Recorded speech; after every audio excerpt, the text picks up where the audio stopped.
At this time, I'd ask everyone to please stand so we can have the invocation and the pledge of allegiance. Let us pray. Father, we come this morning thanking you, Lord, for blessing us to be able to come out and conduct business of the county.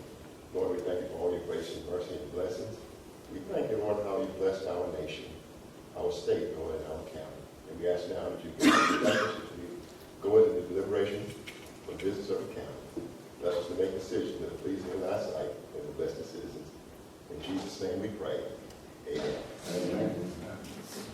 I Pledge pledge allegiance to the flag of the United States of America and to the republic for which it stands, one nation, under God, indivisible, with liberty and justice for all.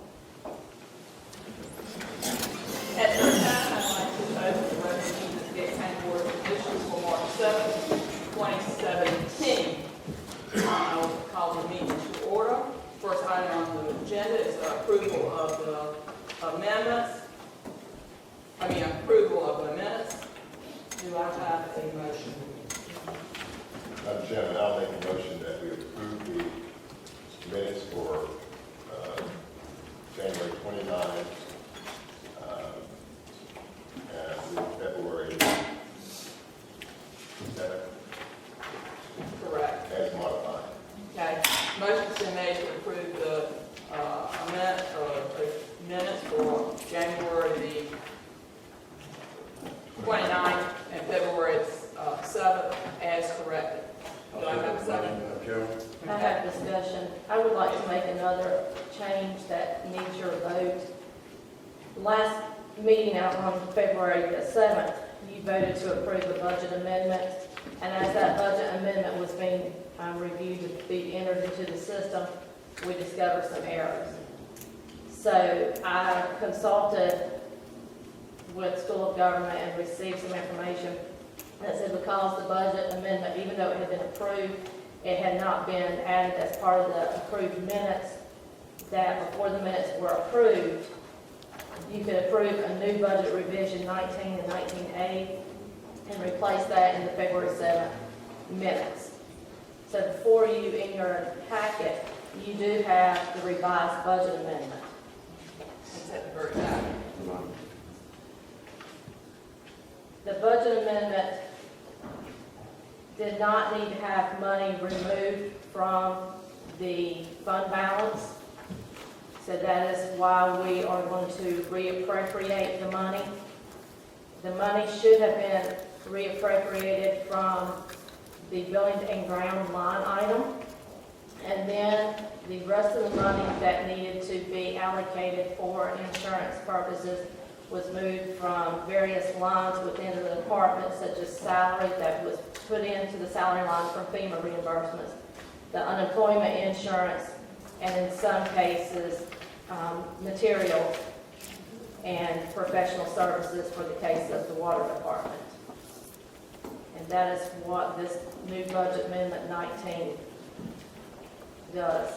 And some departments like DSS and all had line items already. Correct, and that money was not taken into account whenever the budget amendment was originally proposed last month.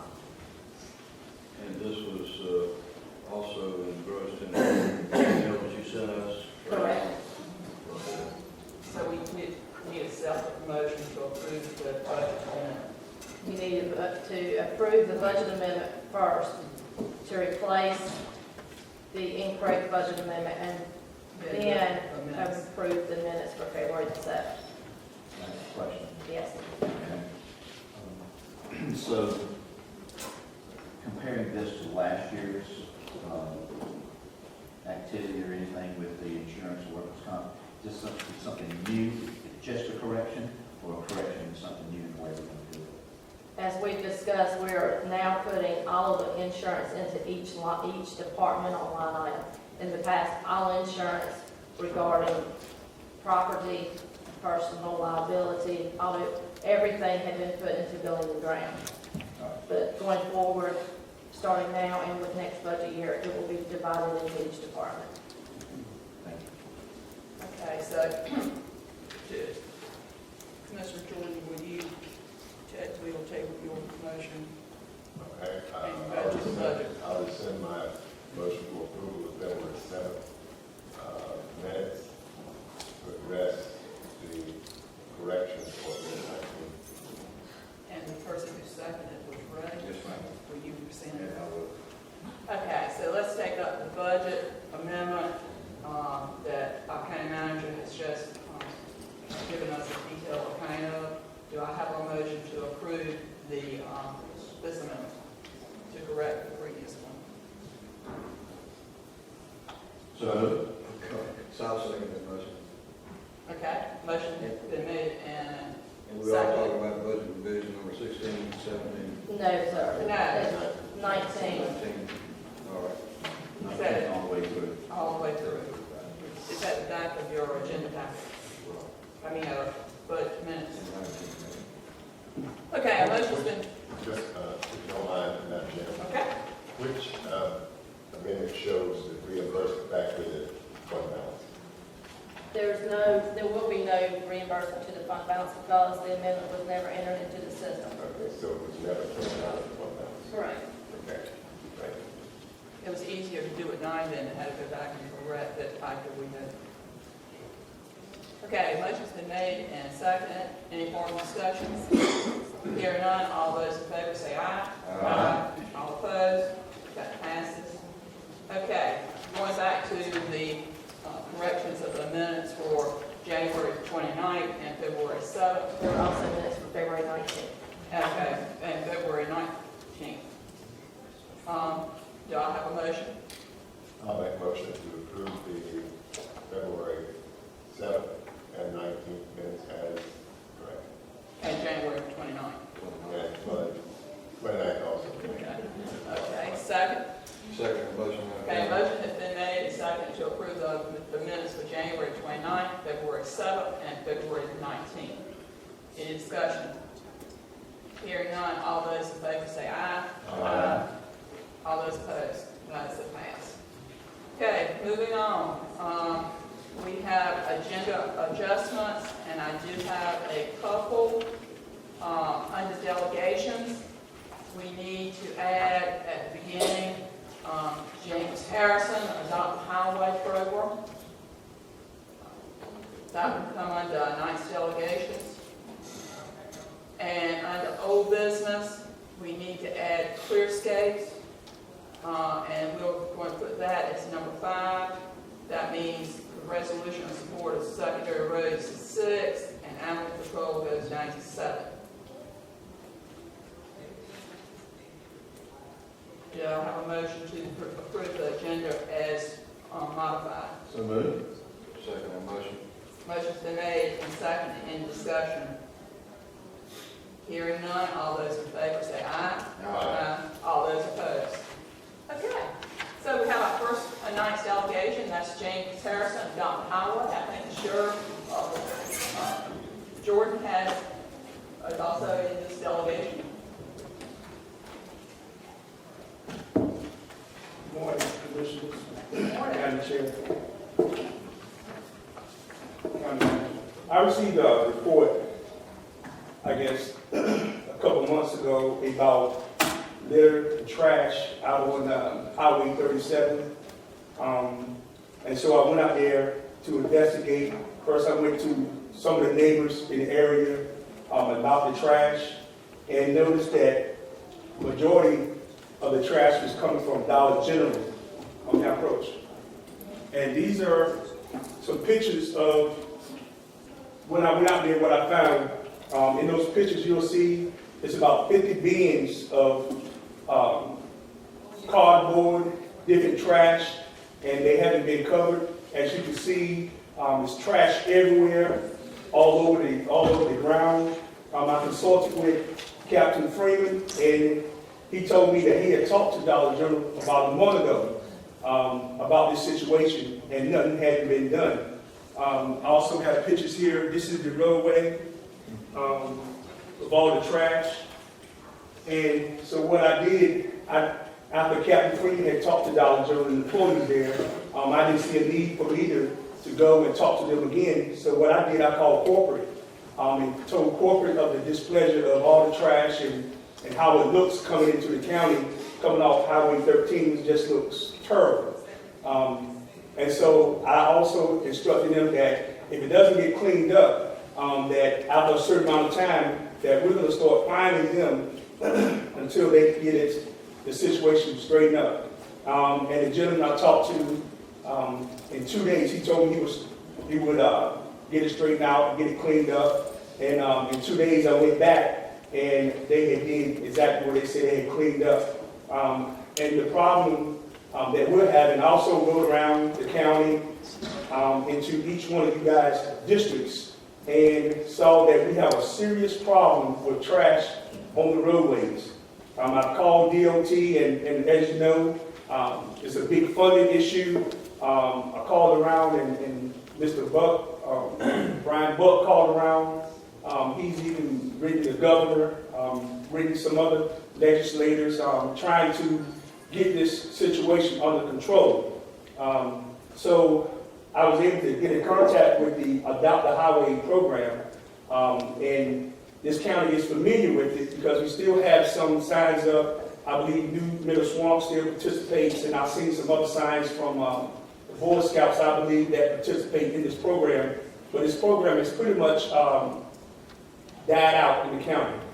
And so I'm coming to bring awareness to the commissioners that your districts look bad.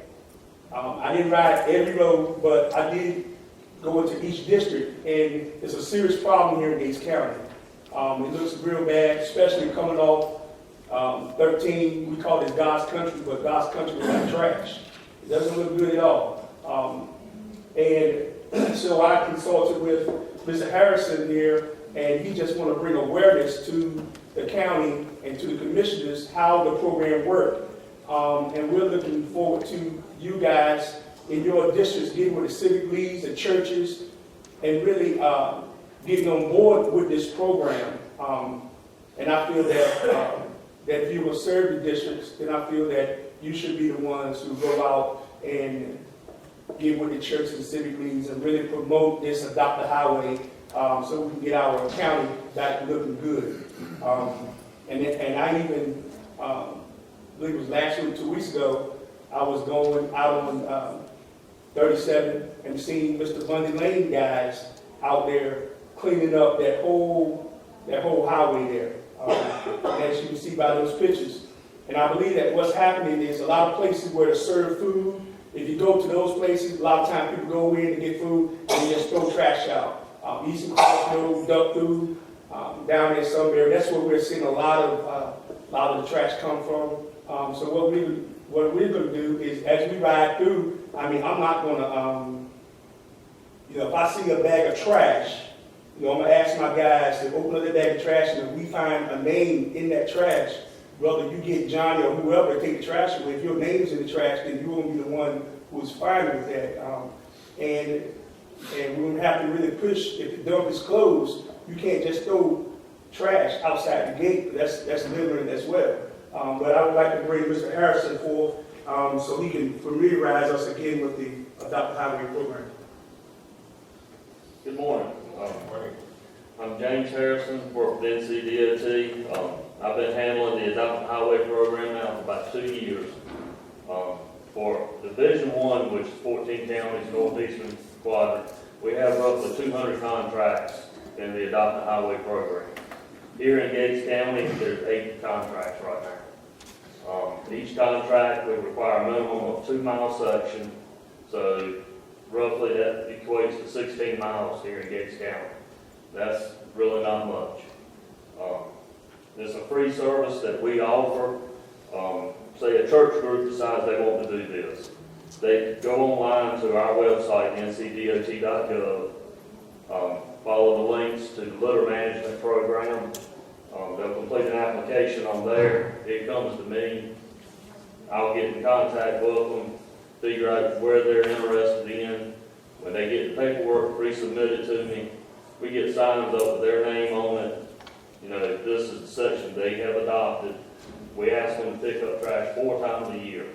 The bags are totally free. We supply those. If there's excess amount of bags, all they have to do when they fill their report out online is just mark the DOT needs to come pick it up, and we'll go pick it up for them. They don't have to dispose of it themselves. For the most part, that's the majority of it. It is a free program. We're trying to push it as much as we can because Gates County is not the only one with issues. It's something we're seeing all over. We're getting pressure from higher-ups in Raleigh to do better, but it's mainly the visitor routes, which is going, for this county, is 158. We do have a contract in place with the contractor for picking that one up, but these side roads, right now, there's really nothing we can do. Our budget's just not there. So that's why we try to reach out to the civic groups and community churches, individuals, and get them to adopt these sections, take pride in their area. And like I say, we supply the supplies to them. It's just a matter of people giving their time. A number of years ago, we used to see signs throughout the county. It's illegal to litter, $50 fine, or $200, whatever it was. Yep. And but those signs have gone away.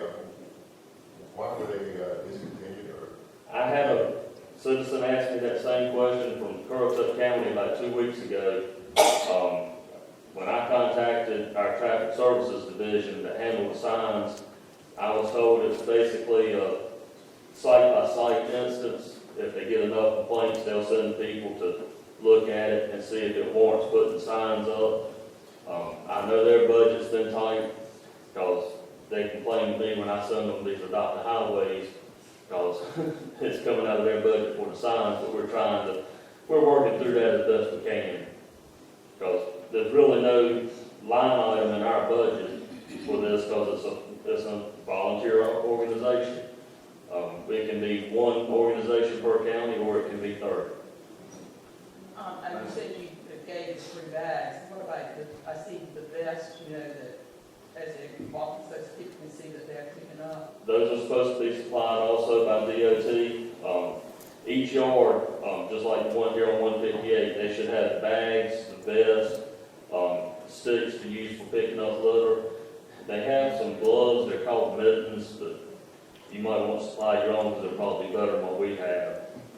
They're supposed to give you signs to put up also saying litter pickup in progress, but I have found out a lot of yards don't have those anymore. Madam Chairman, may I address Ms. Harrison too, and just to clarify a couple of things. When Brian Buck brought this to my attention, and his concerns about that, and I took a look at those areas, but also I contacted DOT about the Adopt a Highway program. And the only reason I'm saying this is just so we can be aware of it. And that is, what I was told is if we do adopt a highway and it is a sign, if we don't look after it, then subsequently DOT is going to remove that sign. Is that correct? Yes, sir. I run a report every so often that shows how many times people have actually been picking up. If they're not picking up like they should, I send them a letter stating that you need to do your pickups. And I'm getting ready to run my next report because I've got probably 40 in the division that I'm getting ready to have to take their signs up because they're just not doing the work.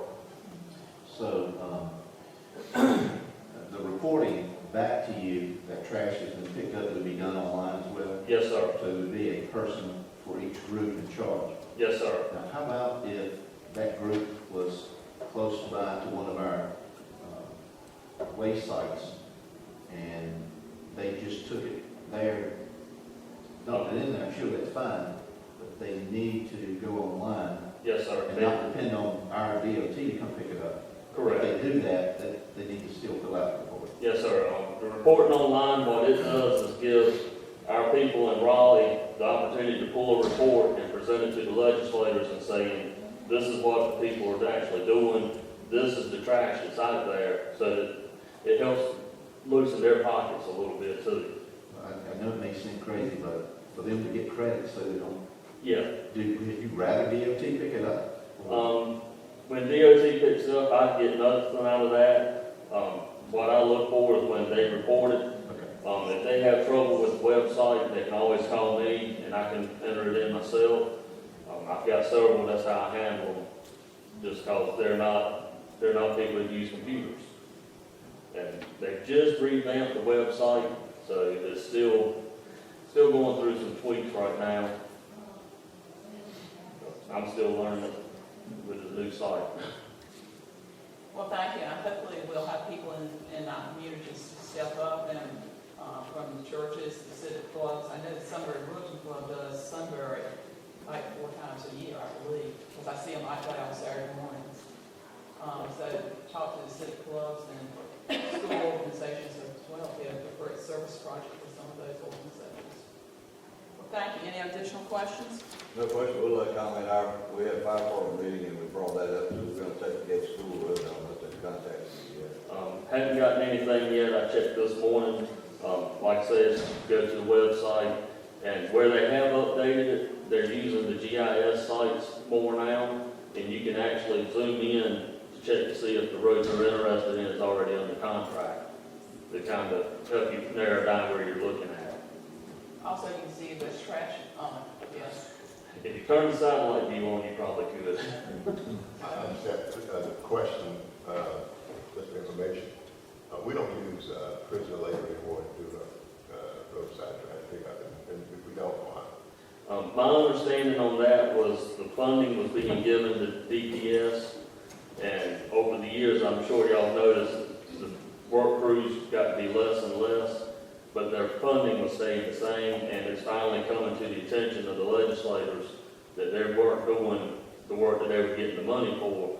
So now they pulled the money from them and trying to dump it more towards us to get these contractors in place. And they still have the option, if we put it out of contract, they have the option to take it, the inmates do. But with what the contractors are able to do, I don't foresee them picking up any more labor. I do know some counties, my engineer has mentioned doing a grant program where they could possibly get a van or something to use the inmates that are in county and take those out for like community service or something like that. I know that's one option I have heard. Whether or not we use it or not, another story. Yeah. Madam Chairman, Mr. Buck got my attention, I believe it was in the post office in Gatesville a few weeks ago, and we had a pretty good hard talk about it, and both of us, I could tell he was clearly disturbed about it, and it sort of opened up something in me that I see it on the roads away from, Mr. Jordan, away from those sites, and there's some back roads, and I know you're on them too, there are some other sites away from the stores and the service stations and convenience stores that maybe not quite as bad as what's in these pictures, but real close. But this is an opportunity for us to take a negative, make positive out of it, and you know, there's 50 people here in the audience today. You know, if every one of us take a hard look at that situation and make up their mind to do something about it, we could get it taken care of pretty quick. Ultimately, like my engineer said, it's going to go back to the communities getting involved, taking pride in their area, and people contacting Mr. Jordan. You know, this is what I've seen. I saw somebody throw something out, and hopefully we can start issuing fines again and get awareness back into it. And again, just for identification and illustration, if you would, when I happen to pass by and see some of Mr. Bundy Lane's folks picking up, and I bet I saw at least 6 huge bags just from the dollar store almost to the first ditch, if you would, to cross the 37. I don't know how many they collected. Do you have any idea? About 20. Pardon? About 20. About 20. Okay. I saw 6, and they were at least 5 feet, I'd say, in height, and you must have 4 men or so out there. That sort of leads me to a question. Did Dollar General pick up his? I paid my money to pick it up, but I started looking at it. Dollar General just took care of their area. They didn't go out into the community where they stuff that blown and picked it up, that's for sure. They picked it up off their land, their property. And why do they release, I mean, most of the stores have compressors that they compress the boxes and then wrap them. Why aren't they doing that? That I don't know. You know what I'm talking about? Yes, but we don't have that problem here in Gatesville. I think they just have I don't know what the problem is, but all I know is they got 50 bins out there full of cardboard. They're supposed to come and get it, but everything, the logistics isn't working out. But it works here in Gatesville, so I don't know why it's not working out down here in Gates.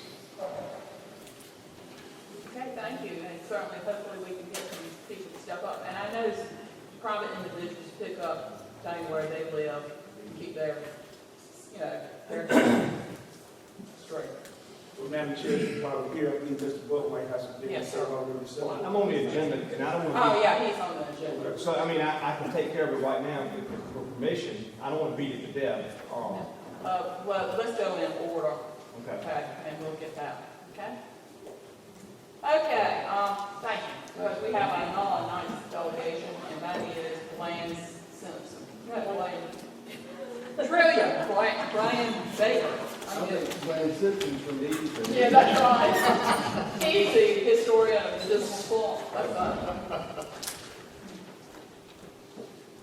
Thank you, Madam Chairman. I appreciate the opportunity of being here with the commissioners, and I want to thank Commissioner Freeman for continuing to serve on that advisory board. He represents Gates County well, and he supports Trillium as well, so I do appreciate that. Likewise. This has been a year. I can't believe it's been a year since I've been here. But to just talk a little bit about what we've done this past fiscal year. Before I get started, I want to introduce Hope Ely. Hope, that's your right to see. Hope is system care coordinator that's specifically assigned to Gates County. She attends multiple meetings representing Trillium in Gates County, such as JCPC. There's a community collaborative that meets on a monthly basis that Hope is very involved in. That's all the stakeholders in Gates County. They address specifically the needs of children, adolescents, looks at resources in the community, how we can connect folks to those resources, where there are needs and gaps. If they're going to identify, we try to bring them back, hope we'll bring them back to Trillium, and we try to look at ways to address some of those. Hope what some other meetings that you attend, can you think off the top of your head? I know it's a lot of meetings, but anyway, I wanted you to see her because she does lots of work in Gates County specifically, and, on a very regular basis. So our mission is what it's always been. We're transforming lives and people in need with ready access to quality care. But it's a really simple mission, but it's becoming more and more difficult for Trillium to fulfill that mission. Trillium is, as you know, based on what I've said in past visits here, plus the other MCOs across the state, we continue to face recurring budget cuts from the state and federal government. And then with this proposed Medicaid reform that's coming down the pipe, it causes us to have to continue to change and evolve in order to continue to meet our contractual obligations from with the Division of Mental Health and from the Division of Medical Assistance. So it continues to be, and I think will be in the future, quite a challenge. One of the first things we did, one of the most important things I think that we did this year back in November, in trying to figure out a way to better position ourselves from a state standpoint to be a participant in Medicaid reform when it finally does come, and we'll have a place there in that managed care world. We actually decided to form an alliance or a coalition of 2 other MCOs across North Carolina. We chose Alliance Behavioral Health, which is in Raleigh, in the Raleigh area. And then Via Health is at the western part of the state.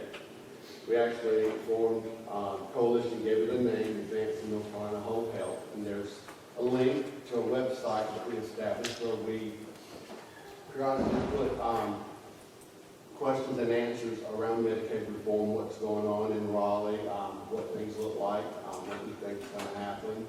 And then any kind of activities that we do in that partnership, we try to put those on the line as well so that it can be as transparent as possible. Want to be sure that you're hearing me that this is not a merger. We are not planning to merge with anyone else. At this point, this is strictly a partnership. And, we chose the partnership because we feel like these other MCOs provide services and have the same type of vision that Trillium has in the way we do business and the way we try to provide services for individuals. So, based on that on our strengths that we bring to the table and experiences we've had across the years in providing services or managing the services, we feel like we can have a better place when Medicaid reform actually does happen. One of the other things that happened, a pretty big thing, I guess, in July, Nash County joined our catchment area. They actually approached us about leaving the MCO that they were a part of before they wanted to join Trillium for a number of different reasons. They went through the process. We actually did accept them, and the Division of Mental Health approved it, so that became effective July 1. So that brings our total population of the folks in our now 25 counties is 1,356,000 people. And it raises our Medicaid eligible up 10,000. It brings us to 195,000. And you might ask the question, so what's the advantage of adding to the county? What does that do to the services that other 24 counties were receiving? And ultimately, our Medicaid budget is based on a per member per month rate. So we get so much per member per month based on the number of Medicaid eligibles we have. So the more Medicaid eligibles we have, the better our rate is that we get paid from Medicaid. Of course, that does mean more services, but we actually get to negotiate that rate with the division based on what our expenditures have been for the previous year. So I think ultimately that is good. We continue to do an annual needs and gaps assessment. We contract that out to a third party because I think it's more objective that way. And they do lots of surveys with our stakeholders, our advisory board, commissioners, anybody, can take those surveys. We reach out to the consumers to get their input and look at a lot of our data, our complaints that are concerned around service accessibility. They actually plot every consumer and then look at the providers and how close or how far away they are. So and then they publish that report. So the last report is on our website for anybody to take a look at. It's quite a document. But anyway, it is there for you to take a look at and review. And one of the biggest things we use the needs and gaps assessment for is when we have reinvestment funds that we can put back in the community. We try to take a look at where the needs and gaps are and figure out the best way to spend that money to close those gaps. So that's what our practice has been and is. So for the current statistics for last fiscal year were we served 52,650 people. You see the percentages there: 79% had mental health issues, 19% had substance abuse disorders, and then 9% had intellectual and developmental disabilities. So the cost of the services provided to those 52,000 people was $355 million roughly. We always, beginning of every fiscal year, we take a look at our priorities and adjust those priorities based on what our needs seem to be in the community and how we have performed, and take a look at ourselves as well. So this fiscal year, we want to take a more active look at our customer services to our consumers in the call center, and that means training those folks, being able to we get a lot of calls from people looking for services that have nothing to do with mental health. So our call center tries to be well versed in what other services are available in the community other than mental health services, so that they can direct people as they need to be and try to connect them for whatever they need to happen in the field. So that's one of the things we've been working really hard at. We actually, anytime we add services to communities now, we are looking for evidence-based practices. And those are services that have specific outcomes. So if we provide a service a certain way, according to the model, then we can expect certain outcomes. And people get services, you know, that are evidence-based, the outcomes are always better.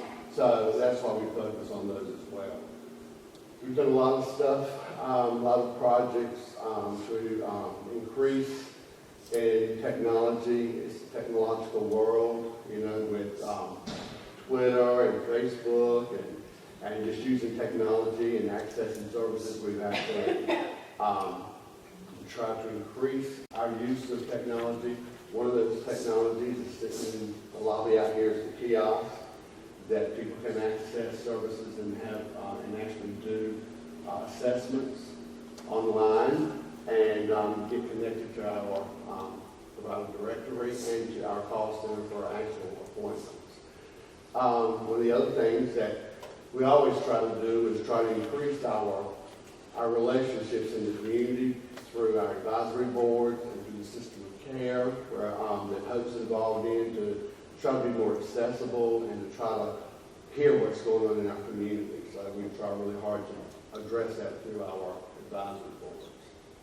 I wanted to talk a little bit about opioid crisis because that seems to be, and it is a hot topic of the day. So last year, North Carolina got $31 million in opioid money, specifically used for opioid crisis through the Cures Act. So our cut of the 31 million is 1.2 million. So when you get any money from the federal government, the state government, it doesn't come free. There's strings attached always. So you have to spend it according to the way they give you the guidelines to do so. So this $1.2 million was specifically supposed to be used for anybody that was brand new to opioid treatment, that had never received treatment before, had never sought treatment. We would have used that money for those individuals. The other set of consumers that could access that money were those folks that maybe had been in treatment and they had relapsed and dropped out of treatment for 90 days. And then if they wanted to go back and seek treatment again, then that money could be spent for that as well. So we got that money. It was supposed to last us until June or to July 1 of this year, from June 30th of last year to July 1 of this year. So as of December, we had already spent $1.2 million. And we served approximately 1,269 consumers in that particular category, of that group. We are going to get some more money from the state, a couple of other allocations to address the opioid use. And what I know at this point is the restrictions on what the money can be used for is going to be even more specific than what the last was. But at least we'll have some more money to put in our community in terms of services. Some of our other initiatives that we participated in specifically around the opioid use was we actually contracted with Healing Transitions in Raleigh, which is an inpatient facility for long-term care for individuals that are seeking treatment for not only opioid use, but other alcohol and other drugs as well. It has been a successful program. I think their record is about 70% of the individuals who go through that program actually remain sober or clean for at least a year after they come out. So we actually did invest some money in our reinvestment funds for the Healing Transition. We purchased a number of beds so that we could increase the opportunities for people in our area to be able to receive treatment. So I think that's been it's been a big help. It's one of the things about that particular facility is that some of the other facilities in the area and just outside of our area, if you have to go on a wait list and you use between the time you come out of detox and you use before your name comes up on the wait list, then you don't get in, you don't lose your slot. But in this facility, they will take you, they will detox you, you can have used that same day, and they will still take you in that facility. So we actually funded 354 admissions last year through this program. So, and the other thing is, I know it's not at our back door, but it also prevents for people that are under IVCs and they need some type of substance use treatment. Law enforcement doesn't have to drive all the way across North Carolina to take these drugs and then come back. At least this is a little closer. It does help the accessibility that way as well. One of the other things that we did, contracted with Oxford Houses, and that's an agency that actually opens sober living homes in different communities. We actually contracted for 20 of those across our 25 counties. And the closest one to Gates County is Elizabeth City. They just opened that in August. There's 2 in Greenville and then other counties as well. But, and I mention that because someone says, well, it's not my county, how's that going to serve my folks? And one of the things is, in a sober living home, the people who live in the home support that home. They have to have jobs, they have to have a way to get to their job, and they actually pay the rent, their portion of the rent in those homes. So they are responsible for those bills in that home. So you have to have a job market, you have to have some type of transportation system. But the other thing is that it's just because that home's in Elizabeth City doesn't mean it's just for tax-paying individuals. So anybody in our 25 counties can go to any Oxford House that has an opening. Best practice is people who are struggling with addiction don't need to go back to the same community they were living in because they're the same contacts or that they need a different place. So that's one of the reasons that we contracted for those services as well. North Carolina Harm Reduction, we distribute over 245 kits in our catchment area to our counties, and I know Gates County has been the beneficiary of some of those naloxone kits for the reversal of overdoses. And all of those initiatives around the opioid crisis that I mentioned were part of our reinvestment project for the last 2 years. In terms of technology, we've invested, I said, in the kiosk out in the lobby. In addition to kiosk, a website goes along with that you can access on your iPhone or from our website. Then you can do the same thing on your iPhone that you can do with the kiosk in the lobby. I was hoping I could get some statistics before I came today, but the report's not quite here yet, and I can get how many assessments that we had completed, that kind of thing. Let's see. One of the other programs that we've done that has been a really big success is for the IDD community, for kids, for adolescents. The closest one to Gates County, and I know there are some individuals who participate in that program, and it's in Ahoskie. In the summer, they have a summer program.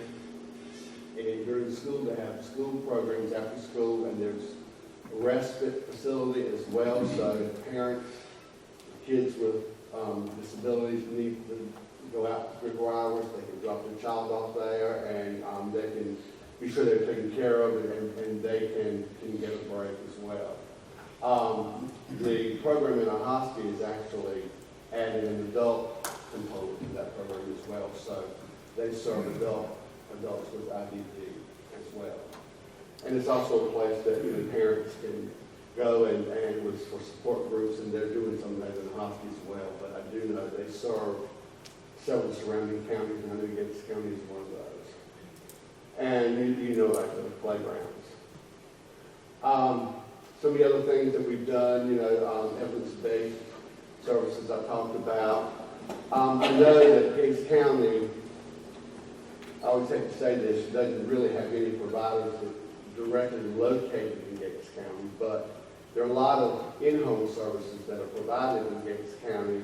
So just because it doesn't have an office here doesn't mean you don't get the services. And one of those services is Child First, and it's an evidence-based practice that we brought from Connecticut here, and it's getting ready to be introduced to North Carolina so they can bill Medicaid for the service. But we've been doing it for some time.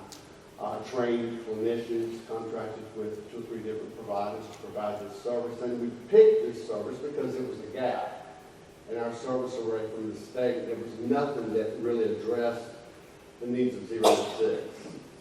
And this actually is a great service because it's a team approach with a clinician and, for lack of a better word, a case manager or care coordinator, so they can address the needs of the family while they're working on the relationship between that child and that baby and that adolescent to the parent.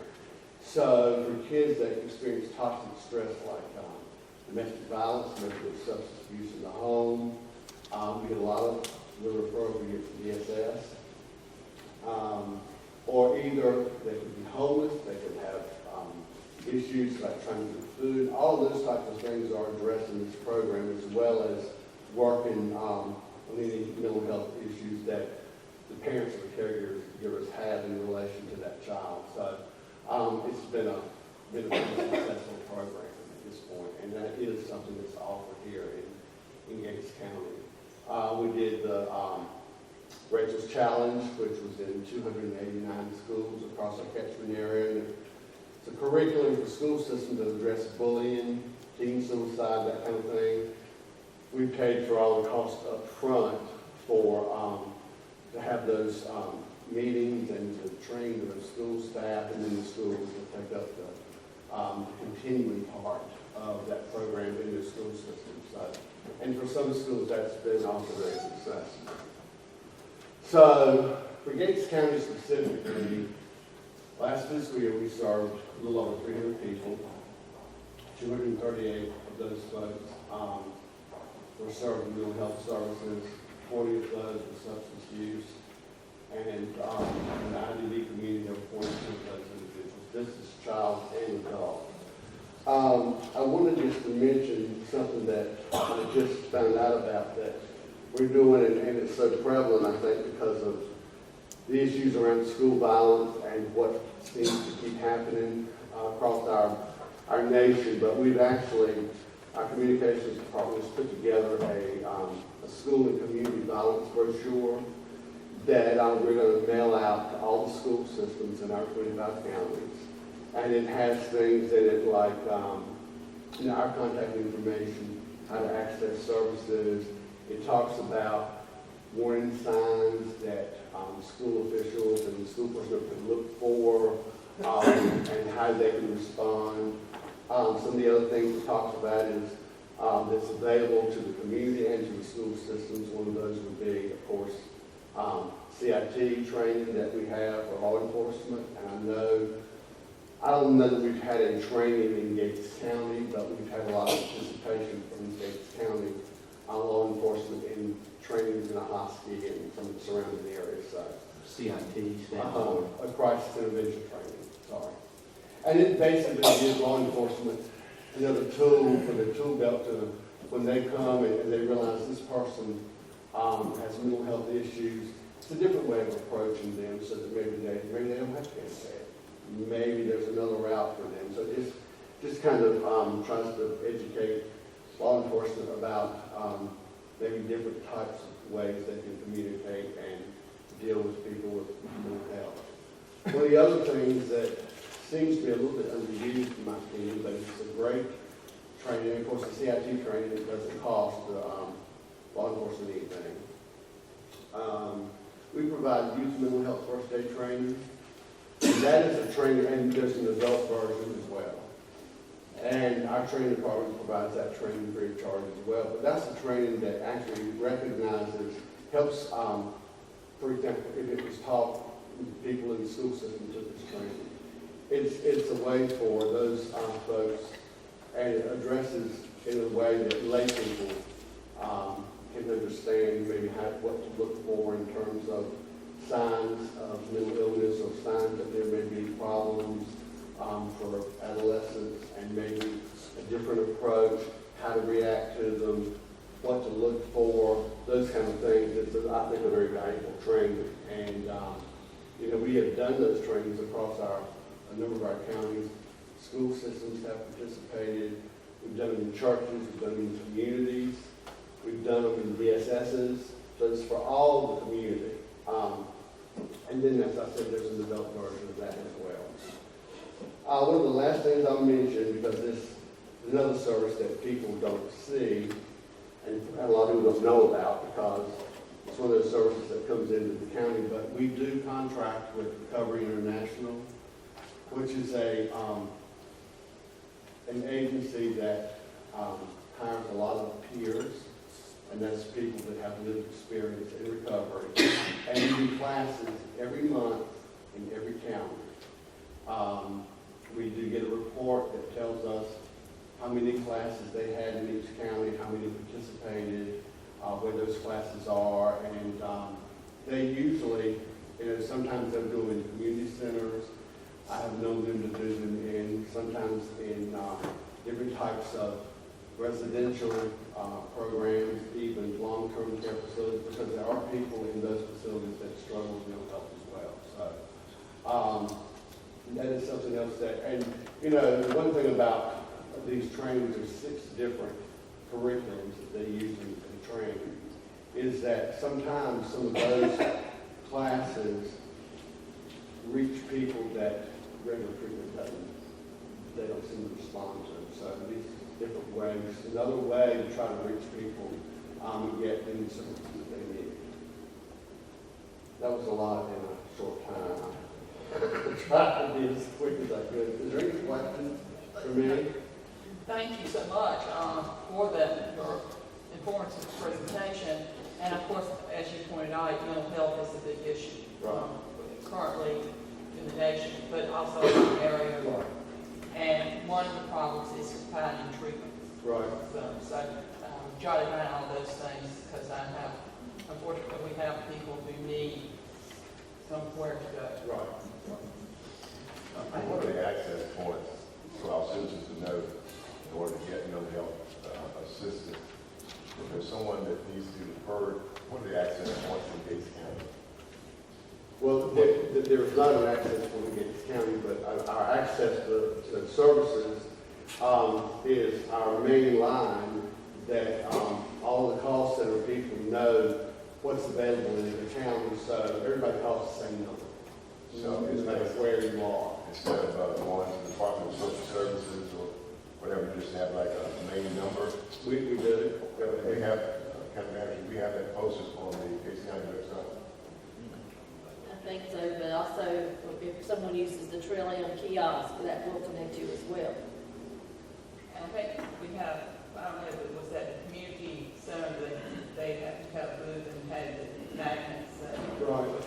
Well, and kind of further answer your question, DSS, because of the community collaborative that participates in, they are very well aware of Trillium. So we have brochures everywhere in the DSSs and the health department. So that tells them that calling that access to Carolina, they can call and connect to the services. And you know what happens, and I'm getting longer than I intended, but I'm going to try to answer you so you kind of get a better picture. So in the call center, it's staffed with clinicians. So if someone actually calls in that has a problem or has some struggles, they get like a mini assessment on the telephone with the clinician to kind of determine what their level of need is, and maybe based on that, it determines whether they get an appointment in 14 days, which is routine, whether they get an appointment in 2 days, which is urgent, or whether they get an appointment in 2 hours, which is emergent. And then based on that, they look for the providers in the area where the consumer is calling from, and then they can actually make the appointment for them while they're on the phone. So they can get that appointment. So that's kind of how it works. Right. We have access to the school system as well. Yeah. tell us about the usage of our kiosk out here? I mean, is it getting used? Well, that's what, I couldn't get that information before I came today. Oh, okay. We actually get a report periodically about how many are using the kiosk and how many setups and the type of diagnosis that is being talked about. But that's some information I can get you all at any time. So maybe when I get the report, I can just forward it to you and you share. We would appreciate that. Okay. Madam Chairman, thank you, Mr. Baker, for bringing that forward. And just to remind my colleagues here, but certainly so our citizens can hear this and know this, as pertaining to actions and reactions, the crisis intervention, if you recall, was brought forward, and that is such an assistance to our law that if they go to a call and there's a mental issue, if you will, then call your crisis intervention and they come in X number of hours to handle that situation rather than us going to, as a law enforcement officer, going to the magistrate and getting out of the city or whatever. Well, I think that's one of the most valuable services is he's talking about mental crisis, and you can access integrated family services that provide for that service. And you can access them through our call center, or they do have a direct number. And depending on the relationship that law enforcement has with them, or they have with law enforcement, and the trust that they have, some counties actually, the magistrate gets an IDC paperwork before he will process that. He may call the middle crisis team and send them where that consumer is, and they may do an assessment and determine, you know what, this person really doesn't meet the criteria for an IDC, or they're willing to go for help so they can look into services themselves, or they can say, absolutely, you need to go ahead and do that. That IDC. In other counties and some things the other law enforcement are doing, if, you know, I know law enforcement, they have homes they go to all the time. It's the same calls, it's the same people. And so they already know before they get there that it's going to be a mental health situation problem. So I've known them to call mental crisis before they even leave to go to that home, so mental crisis can meet them there.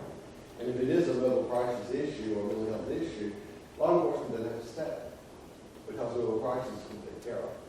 And they're going to get them help they need, or get them linked services, or get them to the hospital, or wherever that may be. So that's, as far as I'm concerned, one of the most valuable services that we have. And the good thing about that service is it doesn't matter if you have insurance, private insurance, if you have no money, if you have Medicaid, Trillium contracts with that agency to pay for that service, and there's never any cost to the individual, no matter what their insurance is. So, Thank you for that. okay, sure. Okay, any additional questions?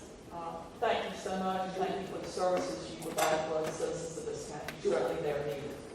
Thank you very much for your time. Okay, at this time we have the unannounced delegations.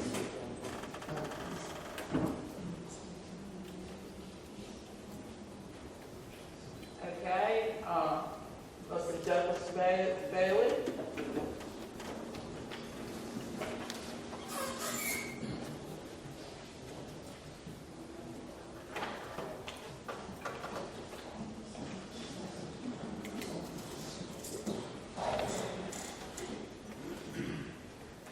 Thank you and good morning. Morning. I would like to, first of all, ask a question, and then maybe we can get an answer since we have the proper people here that might be able to answer. There is a continuing problem in the area that I live in, which is up at the mobile home park in Core Peak. A group of individuals who consistently, every weekend, just about, seem to think that Adams Swamp Road out there is the Indianapolis Speedway. They get out there and race cars up and down the road, ATVs, excuse me. And my understanding is there's also a problem over on Daniels Road. There may be problems somewhere else where some of the other citizens here may be able to addressed. When I spoke a while back to the sheriff about that problem, I was told that they have lookouts so that if the sheriff's department or the state police try to come and arrest them for doing this, that they know way ahead of time that the sheriff or the state police is coming. They stop what they're doing, and then once the sheriff or state police leave, they go right back to doing it again. I think I have a solution for that problem. The installation of speed bumps in the roads. The maximum speed limit where I live at is 35 miles an hour. One of these days, sooner or later, somebody's going to get really hurt badly because of these individuals. I'm sure that Sheriff Jordan knows who I'm talking about. I'm sure that Commissioner down on the end down there knows I'm talking about. I won't mention any names, but they know who these individuals are. And I would just like to ask the Board of Commissioners for some direction on this. Is this something that can be handled through the county as far as the installation of some speed bumps out there? Or does this have to go to the state?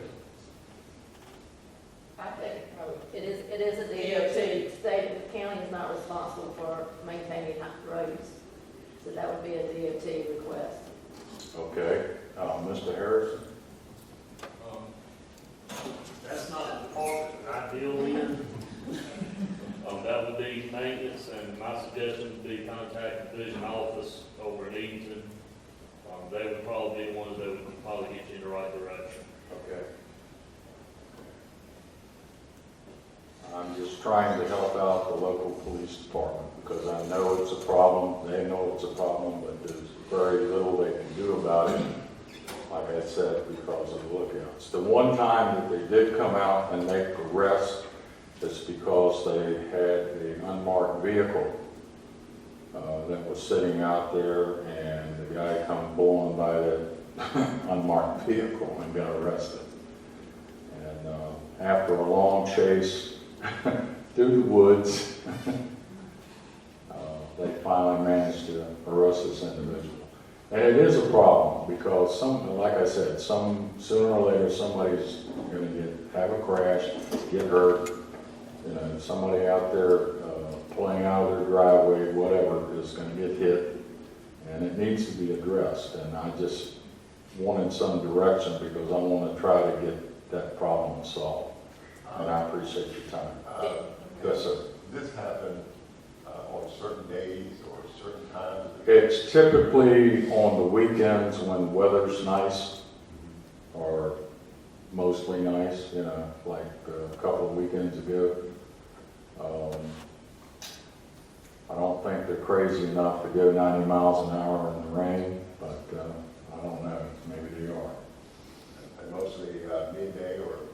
It's in the late afternoon and evening, typically on Saturday night or Sunday night.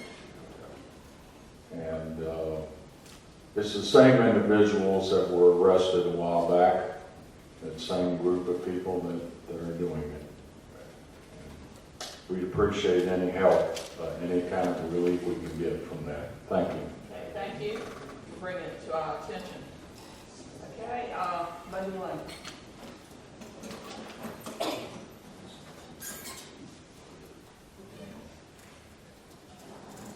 Good morning. I wanted to, and it may be more appropriate for me to give my time till y'all talk about cotton gin later, if that's what y'all like me to do. But I wanted to, since my name's been mentioned a couple times this morning about the litter, I wanted to bring that to your attention. I didn't know that Mr. Buck or Officer Jordan were going to be dealing with this litter issue. I just sent people in there to clean it up because I'm tired of looking at it.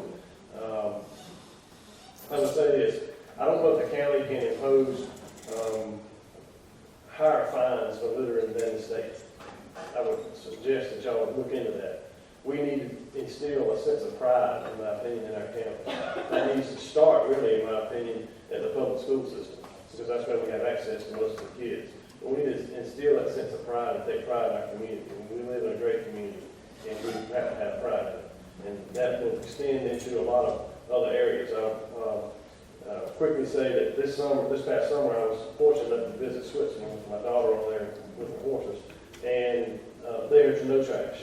And so I asked someone how in the world they manage that many people living that close together and essentially have no trash. Number one, they have huge fines for people who litter. Number two, they're so concerned about taking pride in your community, they even go to the extent of, if you have a vehicle with I never saw like a dented up vehicle. And if you have a dented up vehicle, if your vehicle's involved in an accident, you have 30 days to get it fixed. If you don't get it fixed and put it back into what is like new condition from the exterior standpoint, you lose your license for that vehicle. So they take great pride in their community and how things look in their community. And I was impressed by that. I would suggest that we need to do that in Gates County. Our trash problem is terrible. And, I for one don't care about having a sign on it. I'm going to try to do my part. My grandma used to make me pick up trash from 158 to 13 along 37 every single summer. From the time I was a child until, I don't know when she quit making us do it, but it made me never live. Okay, it made me never live. And I suggest that we need to start getting more people involved in the community. And if I was y'all, I would pass I would look into it. If the county can pass a $5,000 fine or a $25,000 fine for litters, I would do it, because it's only going to add money into your pockets and get the county cleaned up and keep the county cleaned up, and that's only for all our benefits. Well, certainly, all of us, I think, want to, our county should look good, especially on all the roads, well, the primary roads, the secondary roads. It does give you an impression it's the first impression people have of the county.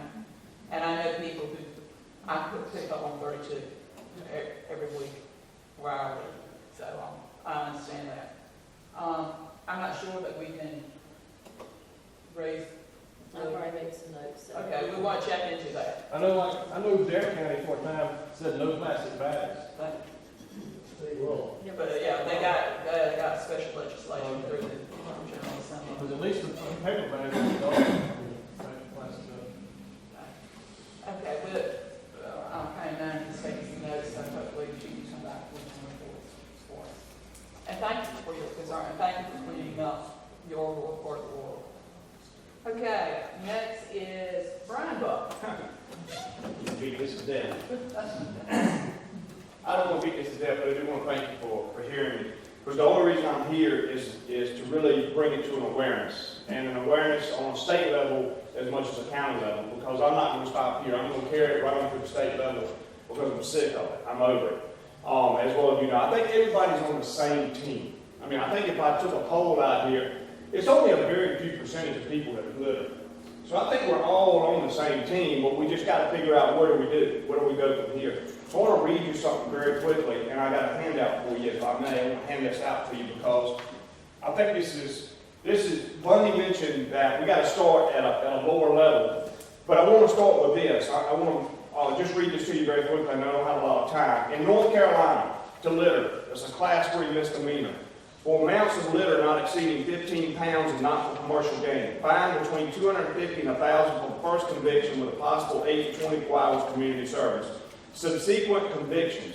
Fine between $500 and $2,000 with possible 16 to 50 hours community service for amounts exceeding 15 pounds but not exceeding 500 pounds and not for commercial gain. Fine between $500 and $2,000 with possible 24 hours to 100 hours of community service. Gosh, I've given them all the states. We already have a pretty tough rule on the books. Now I want to take a quick poll, because I had someone mention this to me yesterday who was about 70 years old. How many of you have ever heard of anybody getting a fine in North Carolina? Anybody? I'm 52 years old, and I've never heard of anybody getting a fine in North Carolina. But we have that law in the books. Now, real very quickly, a lot of you have heard me talk about this. As Bundy said, it starts at the lower level. When I was a kid, there was a commercial on TV with an Indian overlooking the mountains. And he was crying because he was overseeing trash where we had littered it up. I'm that Indian today. I'm crying because I'm tired of looking at it. We can never pay an independent contractor enough money to keep the roads clean. It's got to start with community awareness, and it's got to start with enforcement of people who throw the litter out.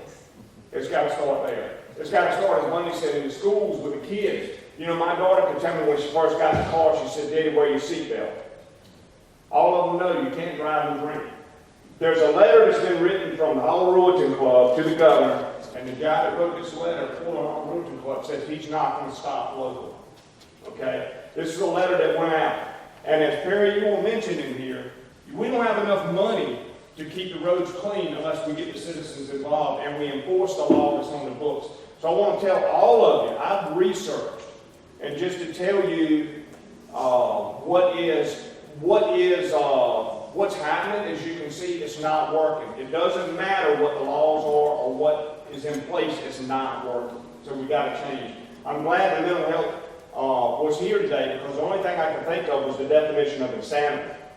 And that's continuing to do the same old thing but expecting a different result. And so that's where we are. We're doing the same old thing and expecting a different result. We got to change.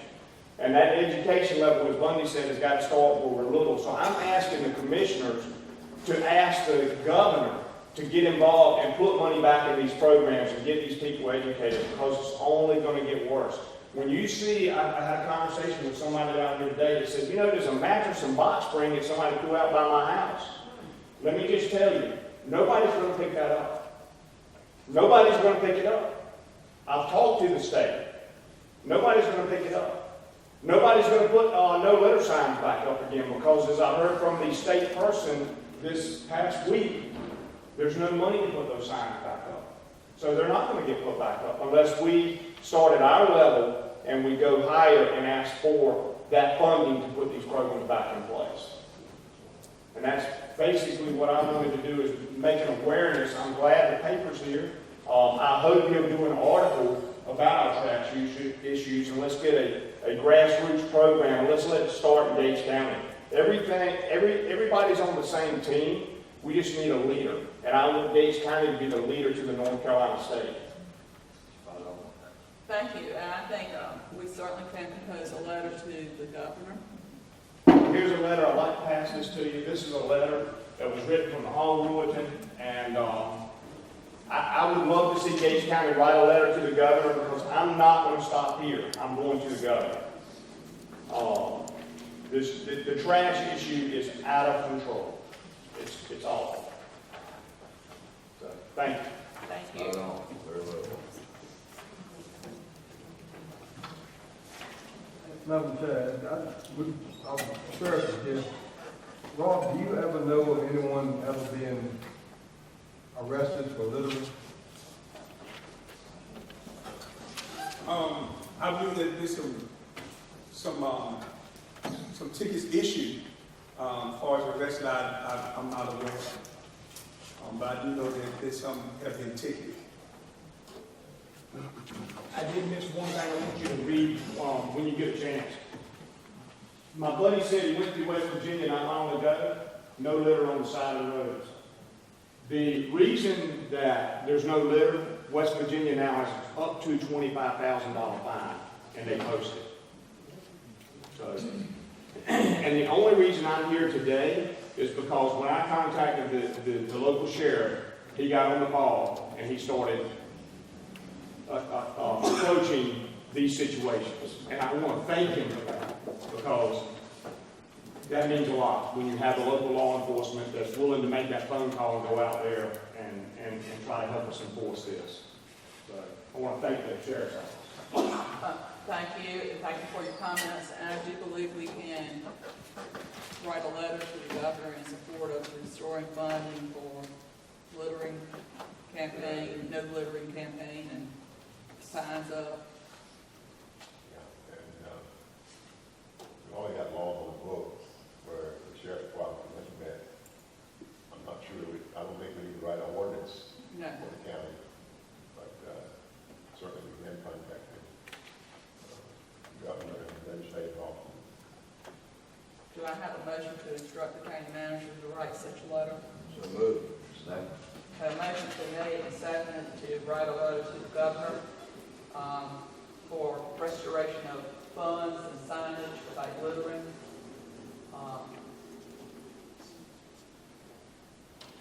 Okay, any discussion?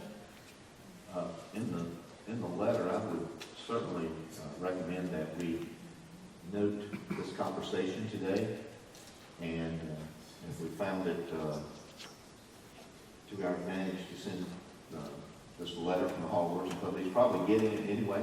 It wouldn't hurt for him to see that we got a copy of it, like an attachment or something.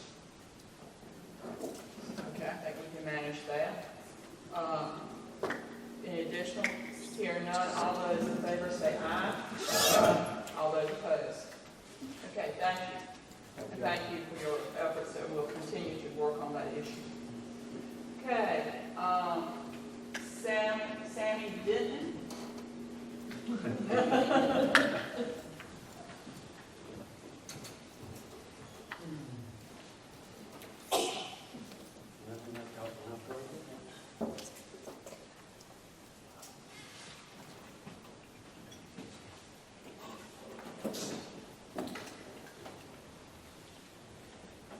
Hello. Good morning, everyone. Can you state your name and address or your position? I am Officer Sammy Denton from the Skyline Lake Police Department. I do animal control and code enforcement for the town. I would like to address the tethering and orders for animal welfare. I'm not a great public speaker, so bear with me. Speak in the mic, please. Right better. It is.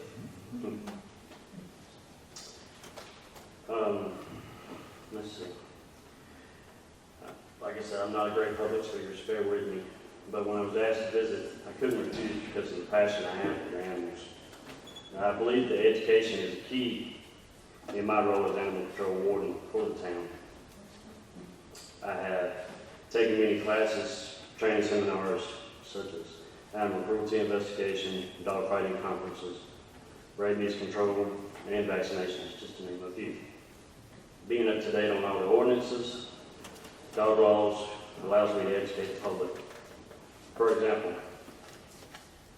the dog ordinance of no tether. The life of a dog on a chain is no life to live. Our ordinance states that no dog shall be chained or tethered unattended, unattended being a key word. Halifax County was once rated one of the highest cases of dog fighting in the United States. In most cases, owners would have several dogs with heavy chains, inadequate care, or shelter. And most of those animal cruelty cases led to more criminal activity, drugs, gambling, domestic violence, illegal guns. The owners of these dogs treat them like a piece of property. They'd rather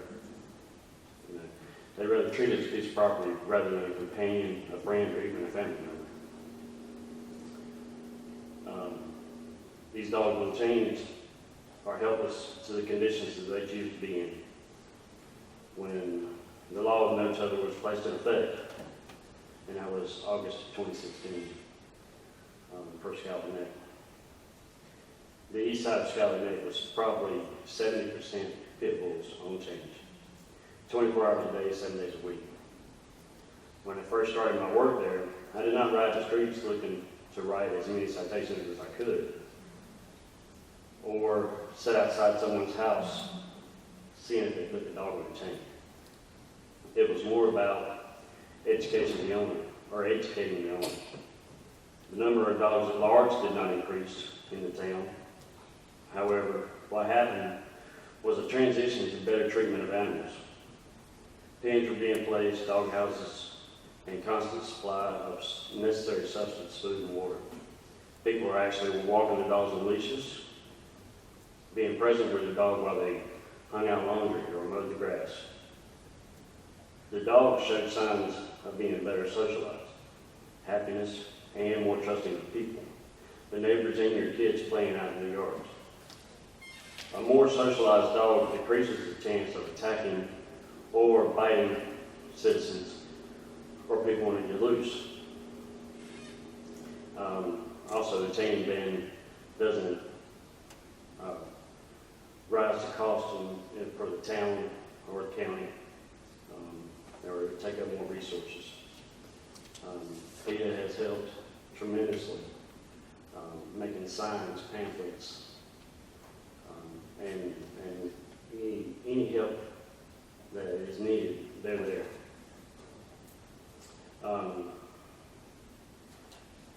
In closing, I just want to thank you again for letting me speak and trying to make a better way of life for animals in the community. Are there any questions?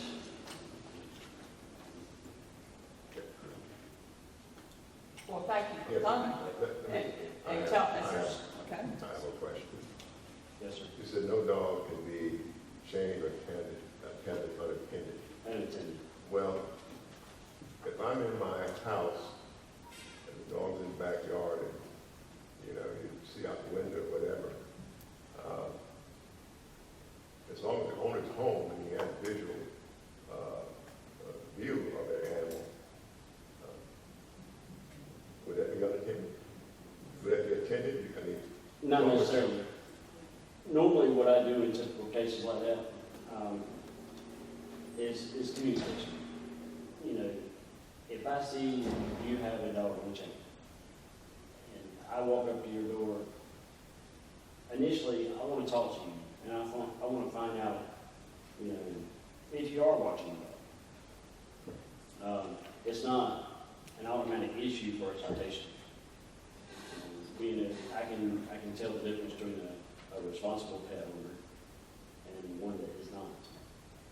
So, I mean, it would be attended, as long as, you know, I can speak to you and we talk about things like that.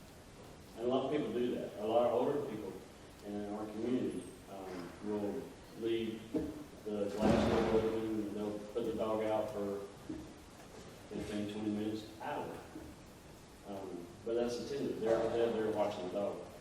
What has happened in a lot of cases, dogs are being chained up 24 hours a day, 7 days a week. They're susceptible to rabies. Matter of fact, we just had a confirmed case of rabies in Halifax County, California, just last week. But what we're talking about is, like I said, unattended. Actually, let me read you our ordinance. It shall be unlawful to tether an unattended dog. Part B. When the property of the dog owner or the dog may run loose when attended by a responsible person who can control the dog either by voice commands or by leash. Part C is when on the property of the dog owner, dogs may run unattended if kept in a secure area, including a fenced-in area, or when kept in a pen as defined by our statute 981. Sufficient strength and height to prevent the dogs from escaping. so what I take from that is that unattended is a judgment call on the animal control officer. You know, the owner wouldn't necessarily have to be out there looking at it, but if they're in the house and felt they were responsible, then the judgment call would be that the animal is consistently attended. Right. And if you go by Be well there, careful, yes, sir. if you go by there and in the morning and every day you go by there and nobody's home, that would be a different story. Yes, sir. Yeah. All right, thank you. Thank you for coming, Thank you very much. sharing your experiences. Thank you. Okay, the next one is Earl Raintry.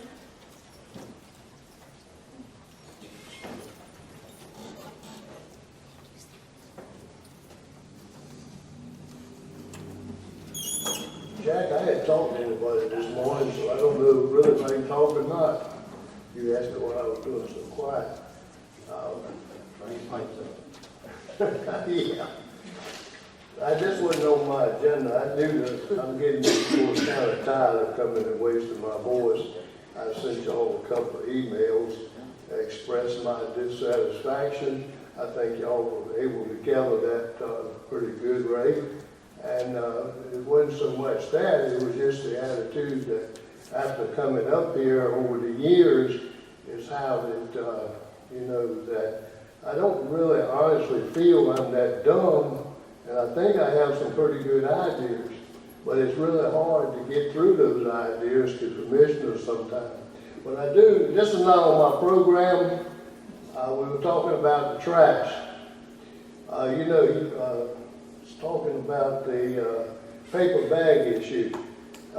Bass Knight, former Senator Bass Knight put that in for Dare County because of the litter. And that was one thing Mark did that was really good. The only problem I told Mark personally, I said, Mark, you didn't make it for the rest of the state.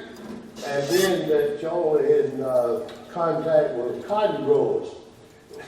The plastic bag was a problem with cotton growers because they blow out in the cotton field and the gin can't get the plastic out. And nobody wanted to listen. Mark got sick and resigned, but I thought that was a good thing. But that's really, it was a state law. And then there was, I think they rescinded that. I know it was in the legislature because some of the powers to be down there, including all the grocery stores and Walmart, said we've got to go back to plastic. So now Dare County's back in plastic. I want to give you a little legal lesson this morning because, of course, Bundy's here. So I'm not talking about it behind anybody's back as the camera's going. But I think the idea of closing Cotton Gin Road should be impossible, Bundy. It has no precedence. We have a road that goes from one primary road to another primary road. It serves the citizens of the state, it serves the citizens of Gates County, and so there's no precedence for one individual to be able to shut down a road. Now y'all can vote on it whatever you want to, do whatever you want to. That's entirely up to you. Of course, the decision in the end is DOT. And the reason I say this, about the only roads, or the only ones that I know of that may have been closed down were dead-end roads that one landowner owned. But there is, over here, a court document somewhere, if you want to look it up, the famous Hatfield and McCoy's feud in Hobbsville, North Carolina. Horace Stallings and the Hobbs family. They spent over 6 digits in legal fees, and I knew that because I happened to know the lawyers, and to over one dead-end road. But here, real quickly, and I want you to understand this, kind of as a precedent of what we're talking about, is Horace Stallings owned the road. He owned all the land. He owned the road. So he petitions the commissioners and DOT to close the road. And he put up a gate. Well, okay. He puts the gate up. Well, the Hobbs family, which owns a farm at the end of the road, said, you can't close my road down. This goes to my farm. Well, this is when the lawyers get into it. And the DOT, which had closed the road down, this Hobbs, Ray, you can understand, all of you can. I'm sure we've got a surveyor and a law enforcement officer here. But the road did not touch the Hobbs land. It was like 50 or 100 feet from it. So DOT and Horace Stallings' lawyers argued that they could close the road down because the Hobbs did not own any of the road. Well, it finally went before a judge. And the judge ruled that the road would be taken back over by the state because it would do undue harm to the Hobbs and his family.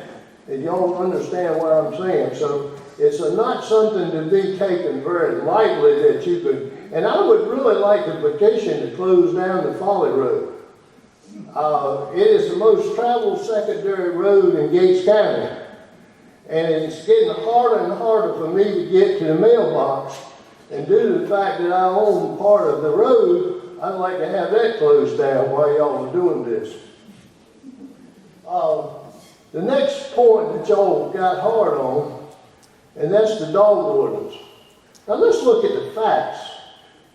I don't think outside of, 10 people, maybe, I don't even think it's 10 people that fight dogs in Gates County. But I think you all know, this whole thing is this. People love their animals and they're going to look after them.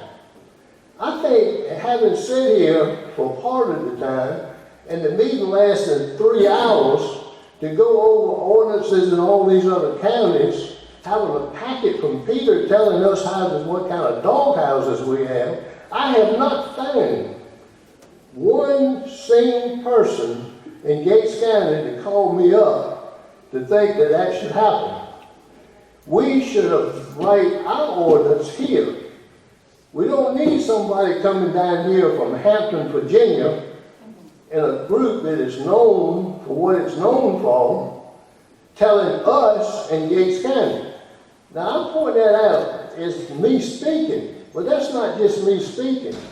3 of y'all, well, Billy's not running, but 2 of y'all are up for re-election. And the citizens of Gates County want to have say in what they want and not what somebody's telling them to do. The whole thing of this, and I've talked to a couple of you commissioners who seem to agree with me, is common sense. You need a common sense approach. And that's all it takes. Is the dog not tethered with a heavy chain? Is the dog being taken care of?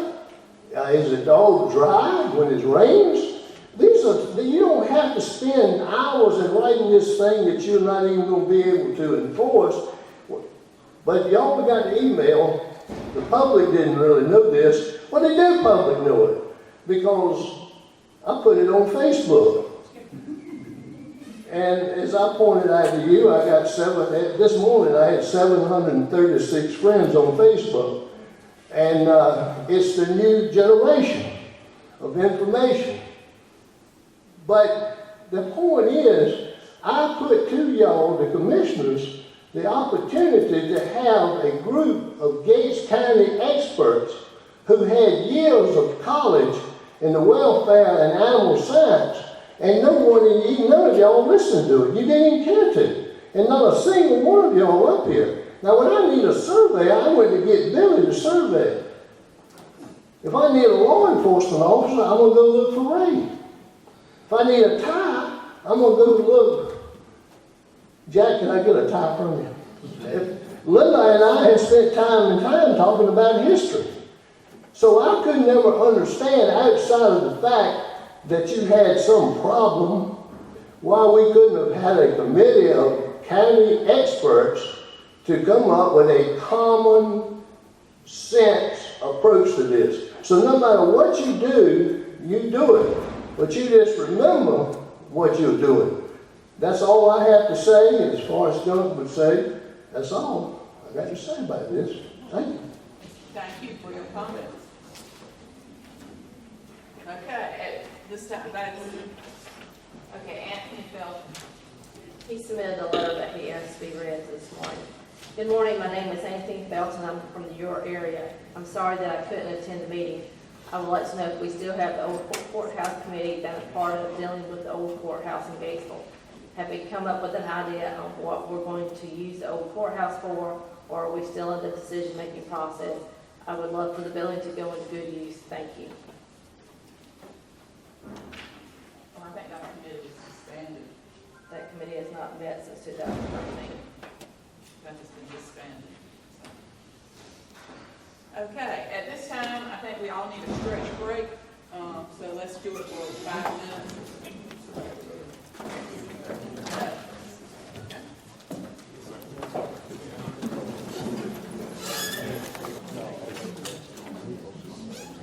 Okay, at this time, we'll come back into session, and we will begin the public hearings today at old business, with the letter from Clears.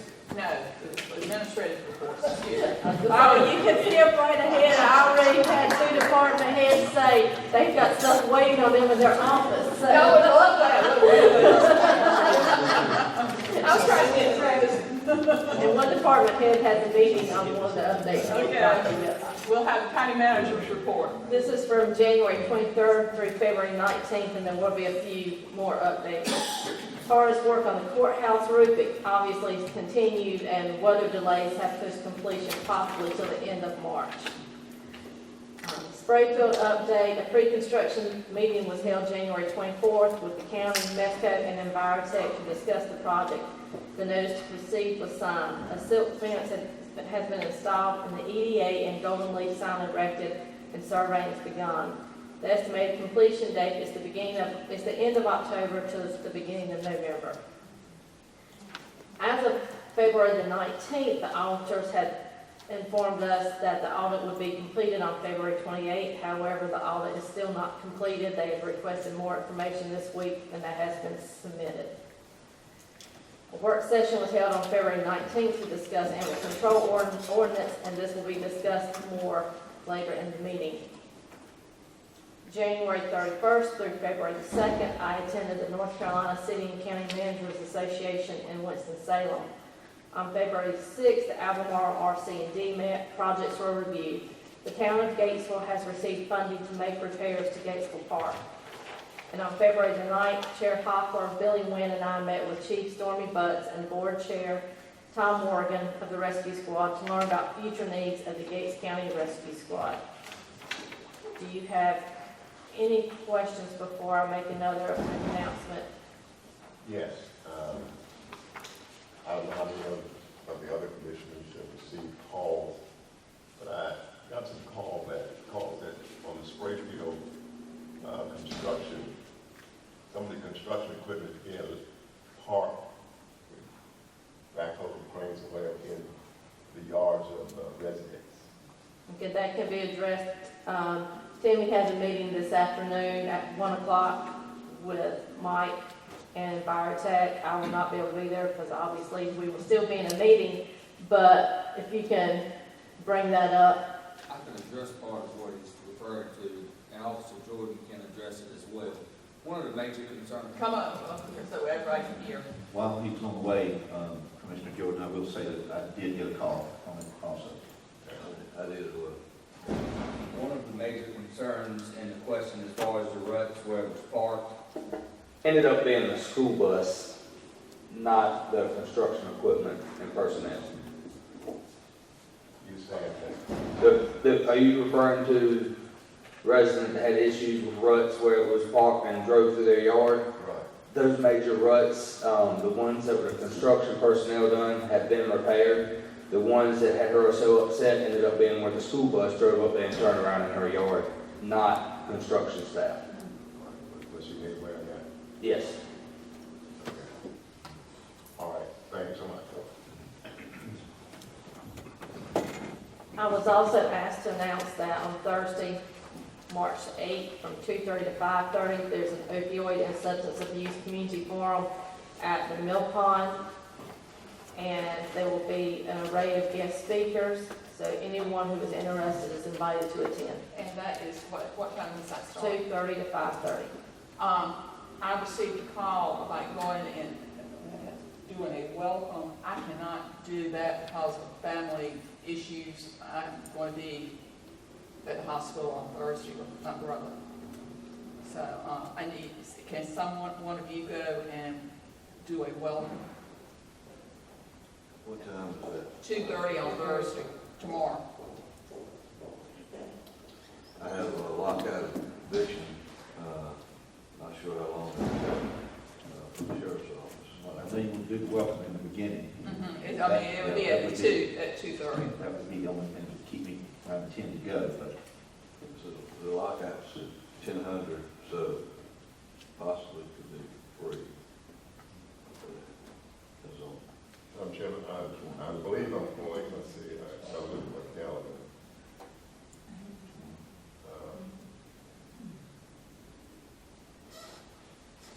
That's on the 8th. Correct. I'm going to try to attend if I'm there, I'm sure. I appreciate it. I would be there, but family comes first. Okay, thank you, Mr. Jordan. And I also wanted to call attention to the information that's in your packet immediately following my report. That is the most up-to-date information that we had discussed with the quote from Andreas. And that's For the construction materials. I know you had requested the information about how much did he anticipate everything costing, and that is what he has provided. And I know that later on the agenda, we were going to talk about another proposal. This is what the work we have already approved. What we will discuss later will be a new proposal for the roof. Have they produced any type of timeline? No, because we have to now, in the old business, talk about the roof that needs to be drawn, so that has pushed it back. But the weather has also played havoc with Andrews Construction's current timeline. They had anticipated being here at the beginning of March. Well, first it was February, then it snowed. So then he had said March, and now it's looking more like April, because he is unable to complete other projects, which keeps pushing ours back. But April looks like a doable date. It's been pushed back to then. I can't say it is going to be doable. Okay. Any other questions or concerns for our county manager? I do have one thing that was brought to my attention, and about Gatlington, that we were going to put Wildlife is putting in a ramp there. And Mr. Allen Lowe has requested, that ran into they had to do an archaeological study because of Native American habitation in that area. And he thought, would it be appropriate for us to either write a letter or do a call to the engineers of the North Carolina Wildlife Commission to see what is the status of that? Because they had, the funding was there for that. If I recall, Madam Chairman, didn't they allocate $250,000 for that ramp? Yeah, they have already allocated the money, and I have the names of the engineers Those state dollars? for a ramp at Gatlington, which would give us more access to the river up there. Also for our police department, sheriff's department, because we have had numerous boating accidents, and for our emergency personnel, that be able to get to victims sooner. So it's pretty important. I think it'd be highly appropriate for us to request a status. So we will direct the county manager to call on that. Okay, finance and tax. Death and tax? She doesn't do debt. But she might kill us with taxes, you know what? Yes, indeed. Good morning, everybody. Good morning. An opportunity to view a collector's report for February there. Any questions? I will point out a little over $200,000 collected for the total month of February. The delinquent letters that were mailed out, a little over 1,100 were mailed out the 1st of February to elicit some more response. And we stayed busy, oddly enough. People came through naturally with that. So. And I see we got almost $6,000 from Zacchaeus from things funds that they had been working on. Oh, that is correct. Yes, ma'am. Old delinquent things. That is correct, yes, ma'am. Isn't it time for us to send out our notices about, print out notices about delinquency for the payment? It is. That is scheduled for later this month, yes, ma'am, about March 21st or so with all those listings. The board approved, of course, on last meeting to advertise all years, if you will. Well, I was just thinking it was about time to see. I knew it was in March. But Yes, ma'am. how do you think the collection rate compared to last year? Well, we're above. We're above where we were last year, which is naturally always good. Certainly marching towards the deadline. Here we are in March, so 90 92.88%, above the average of where we were, snapshot in time. So we, our next, following the advertising, of course, will begin any other enforced collections, which does not limit us by any means garnishment. Those employee letters have always already been mailed, so that'll be our next step. And then after that, the more enforced collections regarding getting the foreclosure letters sent following that. So we're doing our step-by-step process, trying to have those people come in and see us naturally. Hey, is the software doing well? It is, yes ma'am. That And final, you're completely on it now, right? well, that final extract of data from Keystone has been done. So we will begin that CAMA configuration. CAMA is the appraisal portion of it, if you will. All the sketch, all the data components associated that make up the appraisal, the assessment of a property, the land will be next. That intends to be a little bit more rigorous than the collections and the listing. But I'm all for it. I'm ready. Perry Brown, with the president of Bitech, I've got my boots laced up and I'm ready to go. I'm in for it, so to speak. And that's the last part? It is, yes ma'am. And that extract was pulled from Keystone. We'll begin configuring, looking at the data, then learning how it works, splits, transfers, merges, parcel data, anything associated with that. Yes ma'am. It's going well, thank you. I can't thank the staff enough, by the way, Betty, Shelley, Lori, everybody's pulled together, used teamwork. We're not the only department going through some conversion, so everybody's just kind of hunkering down and forging ahead, so.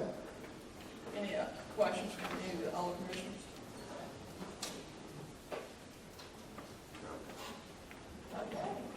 Okay. Thank you. We do have no refunds this month, but I would like to ask the board, we have the Board of ENR approaching naturally.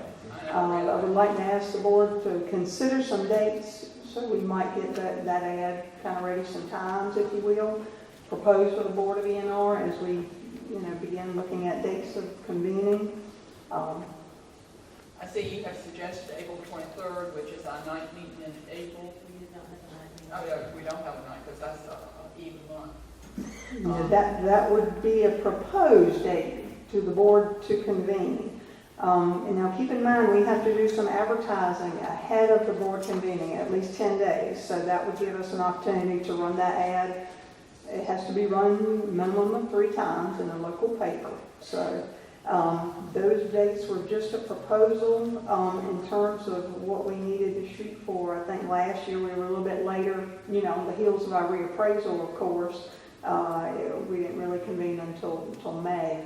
But, by general statutes, we've got some dates we need to kind of consider as we get into that time frame. So you're saying with all the advertising has to be done, you don't think it could be, we couldn't have that meeting at the end of our meeting in April? Based on time, you cannot convene no earlier as the general statutes than the first Monday in April. So there are a little bit of limitations. Last year we convened May 1st. We were a little bit within that window of reappraisal. So we can have it the April 23rd was just kind of a proposal there, looking forward. But we have to meet before the May 1st, according to general statutes. Just to help you out with what I'm concerned, April 23rd works at 4. Okay. At 4 p.m. Okay. And then the night meeting In May. in May 21st, that's fine too. Okay. If we did it on the 30th, because I have meetings on the 23rd in the morning, in the afternoon, and I probably won't get out of my second meeting at 4 o'clock. Okay. So I'll be all day. Well, that's another option, possibly, the 30th. 4 o'clock, April 30th would also work. April 30th, 15 Mm-hmm. That would be fine. That would give us plenty of time to run that ad, certainly, yes. Okay, well, why don't we, April 30th at 4 p.m. and then our night meeting on May 21st. Okay. And we would need a 6 on that before our meeting. Do we need a motion for you? Not particular, we'll just establish some dates so the clerk and I can get that ad specific to the Does that paper. work for everybody? So 4 PM on the 30th. 4 PM on April 30th, To 6 convene. PM on Monday, May 21st. That's an hour before our regular meeting.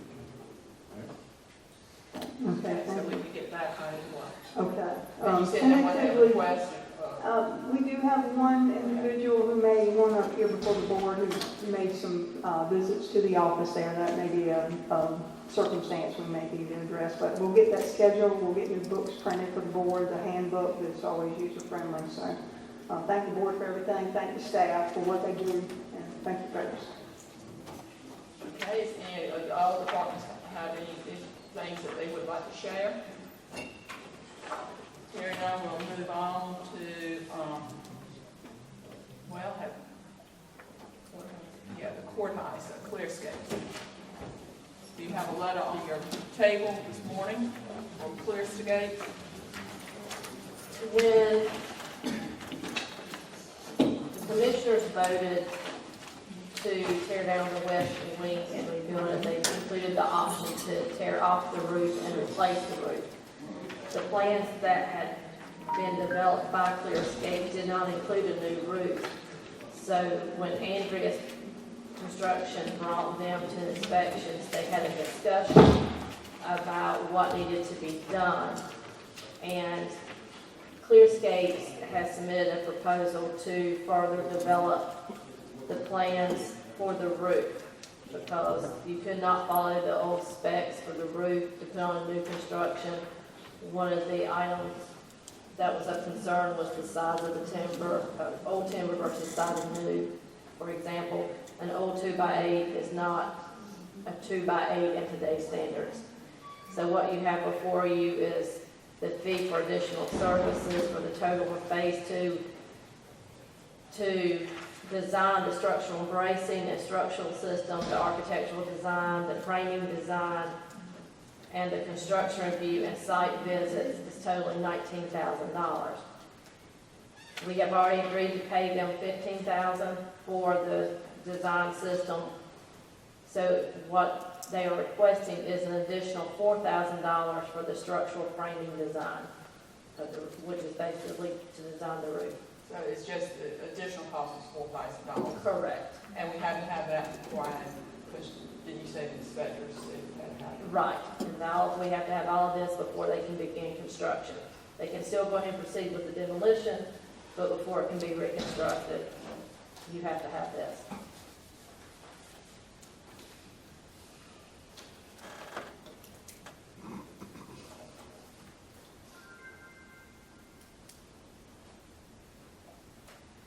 Okay, you've heard what the manager said, that since we're tearing it down and rebuilding, we had to have the structural design for the roof. That will increase the cost of $4,000.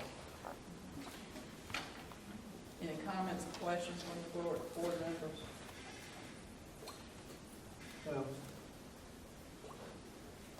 The visits, the 4 visits. It's a little pricey. They always charge for the visits. Andreas has been here numerous times and never charged. Clearscape's charge every time they come. And the same applies to the permit. Where they do not pay a permitting fee.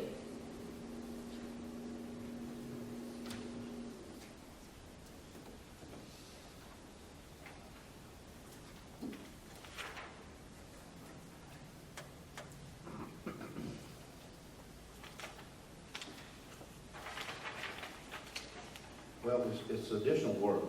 We approved 15,000. Correct. And this is additional work. If you're going to get additional work, there's got to be additional fees. That's clear to understand. And, It's a fixed fee. Yes. As I understand. yes. So, Madam Chairman, you looking for a motion on this? Yes, I am. Madam Chairman, I would make a motion that we approve the charges for additional services, Gates County Courthouse, for design services pertaining to the roof, presented to us in this document before us. A motion's been made, I have a second. Yes, ma'am, I'll second the motion, Madam Motion's Chairman. been made and seconded, do I have any discussion?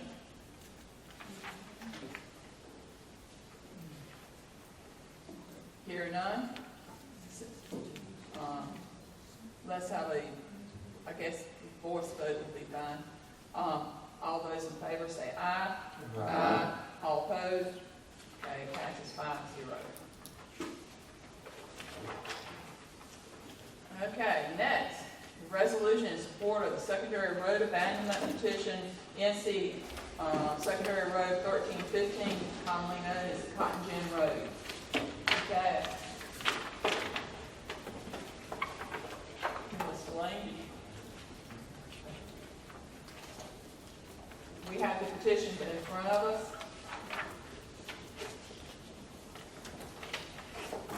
Mr. Jordan asked that some of the documents be added, so I do not know if you wish to address those documents.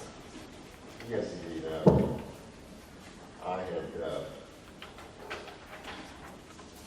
given the county manager and clerk some additional documents. What I wanted to take a look at is all of these landowners that are in the area. And the resolution basically addresses Bundy Lane, Roger Peter Lane Declaration of Trust, and Douglas Freeman Jr. on behalf of himself to assume maintenance, liability, and all permanent obligations in connection with North Carolina State Secondary Road 1315. There are other owners there, plus the state of North Carolina. And I really want the board to consider the fact that, once we abandon this road, actually it could be gated off. And currently, the state of North Carolina has property on that road. Elizabeth Taylor, I believe there's one other landowner. And also I understand that the Gates County school system, buses go through that road. So I think this is a little bit of an unusual situation. I went down that road myself, and we're talking approximately 2 miles. I clocked it, and it's 1.2 miles of road. And that seems to be quite a bit to abandon. I'm not sure why the state did not hard surface that road many years ago, whether landowners didn't agree to allow right of way or whatever. But being the fact there are other landowners, it is a public access for a school system. The county has discussed in the past about laying out sewage lines for the Buckland school system in the area that go down that road. I think we really need to take into consideration of all the possible restrictions that's going to be imposed in allowing this road to be abandoned. So that was my reason for putting all of these charts in here. Like I said, you can see the different landowners and see how much land they own. And of course, the land owns quite a bit. But there are others in what the state of North Carolina. So my take on that would be that I would think that this board would not consider it feasible to move forward with abandoning that road at this time. Okay, Ms. Lane, do you have any comments you would like to make?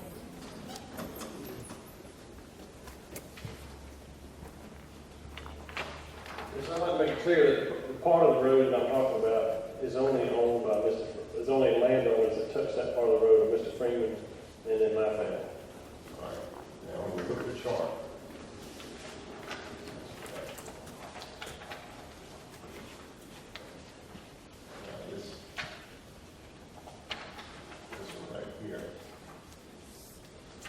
Freeman, okay?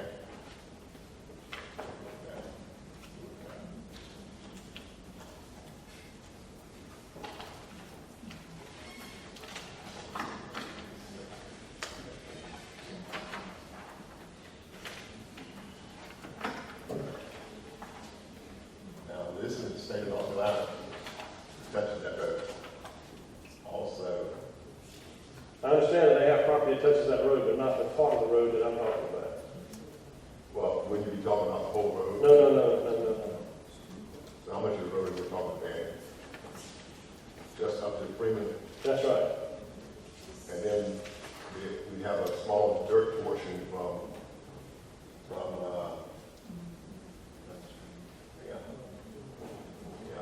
that's really, I would not do it very well. The section office. Well, then I kind of make a suggestion. Maintain the road. Get DOT to maintain the road. Because my point is, I can't live there for the next 10 years. And that's clearly not in their 10-year plan. I cannot live on that kind of road that not be maintained. I mean, it's not my job. I pay my taxes like anybody else does. I expect the road to be maintained if y'all don't let me do it. I mean, I don't have to be any more, I'm trying to get a burden off of you, off of the state and off of the county, because clearly the state's not capable or not willing to do their job. Well, I went down the road, and the day I went down there, as a matter of fact, during the rain, and it was a little bumpy. And when I got up to your area where the Wheeler Lane property, have you all brought in some sand or dirt in that area? No, I can't do that. That's a state road. Well, it seems to be that section was in a little bit better shape, but the other section, or dirt road, I mean, it wasn't valleys and, it was a little bit bumpy, but it wasn't that bad. Not me. I drove my truck down there and, Well, there's a reason there's hardly any traffic on the road. well, Because nobody wants to drive down there and beat their vehicles off these. but is it true that school buses go through there? They do. They don't have to, though. Well, I would be hesitant, just one man, I certainly am in favor of going to DOT and asking them to, try to increase maintenance, make road, certainly another road to be traveled. That's where I started, was DOT, because I knew it wasn't necessarily y'all's responsibility. This is what they told me to do. They said, we don't have it in our budget, we're not gonna put it in our budget, we're not gonna get better at maintaining secondary dirt roads. And they're the ones who gave me, they said, if you own the land on both sides of that road, or a large section of that road, then you need to get the road put back in, turned over to you. They're the ones who told me to come to you. Well, I would not be in favor of it. Got the other board members, but I certainly not, based on the situation. Right. Mr. Bundy has already been before the DOT, as he just mentioned, the main problem is maintenance. It's not just close the road, close it. I think it would be better if it takes a resolution or a letter to the governor or what it is, to write that resolution requesting that the maintenance be properly done on that road, not just that section of the road. It's, for him to say about 2 miles, it's actually from where it's proposed to be closed, it's like 1.6 miles to 37. If the cul-de-sac put at that point for those school buses, it's about 5 miles back around the other way. So it would be a hardship a little bit to the school program, but I think we at least need to contact the DOT and not just the local county DOT and see if we can't go through that process. And keeping that in mind, listening to Commissioner Felton, to substantiate Bundy's request to have that letter either from the governor's office assigned to DOT too, for us to review on what they're going to do or not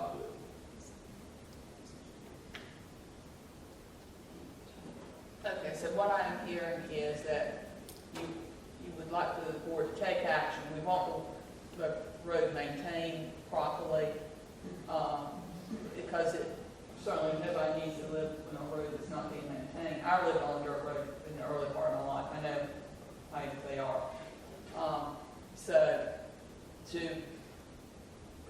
letter to the governor of the state of North Carolina, to DOT, To Secretary of Department of Transportation. Secretary of Department of Transportation, and also our district, Engineer, yeah, go the whole, Jerry Jennings.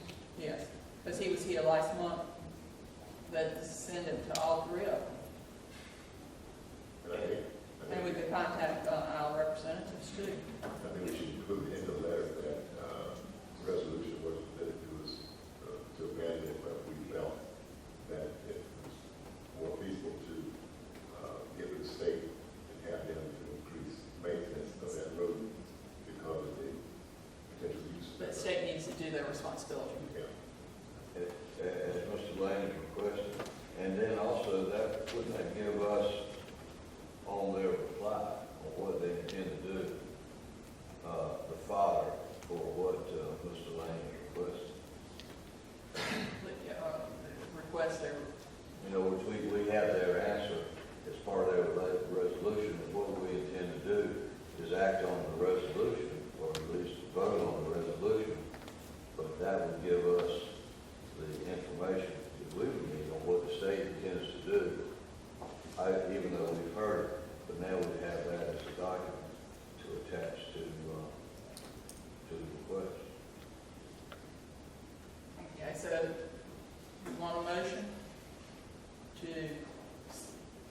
direct our county manager, write a letter to the governor of the state of North Carolina, to the Secretary of the Department of Transportation, to that district leader, Jenny, concerning the maintenance or lack of maintenance of this road, that request for abandonment has been brought before us, and we want to know what the state is prepared to do for the maintenance.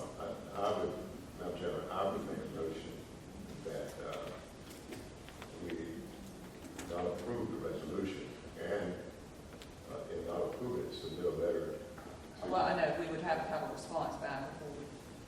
Well, I'm thinking the resolution should be addressed now, and the response, and for the letter that's going to be submitted to the governor and DOT, should be the alternative to disapproving the resolution. And they should be aware that we do not, because they are the ones that help us to submit a resolution or abandon the road. Well, I was suggesting, we would take no action on the resolution until we wrote these letters, and I think that what they're going to want to know, and we told them what to do. Said bring a resolution before the board and have them approve abandoning it. If we're not going to abandon it, then we have to address what the state is recommended to do. I mean, we can, once we find out what the state's position on it, I mean, they can't have any other position than to do what they're supposed to do. That is, maintain the road. If they don't give us an answer that we want, we need to allow our House of Representatives, senators in this, have them address this thing and get some action.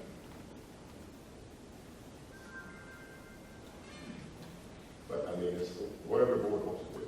Commissioner Freeman, I think, wants to speak. Well, I was certainly listening to Commissioner Jordan, but as I recall too, Mr. Lane brought forth to us that he had legal representation looking into the aspects of the abandonment. And you have answers from them or from your lawyers? Sure, as far as the abandonment of the road, if the county wants to maintain, it has to maintain a utility easement because there's a county water line down the road anyway, so, down part of it. So that easement is easily transferred all the way through the road to address any kind of future sewer needs or whatever, as far as the utility easement is concerned. And honestly, the county can, I don't want to state it, however, through eminent domain, can take the road back at some point if they wanted to. There's nothing I can do about that. Okay, I'll entertain a motion from any of you. Madam Chairman, I'll make a motion that we not approve the request resolution to abandon Cotton Gin Road from the area designated up to 37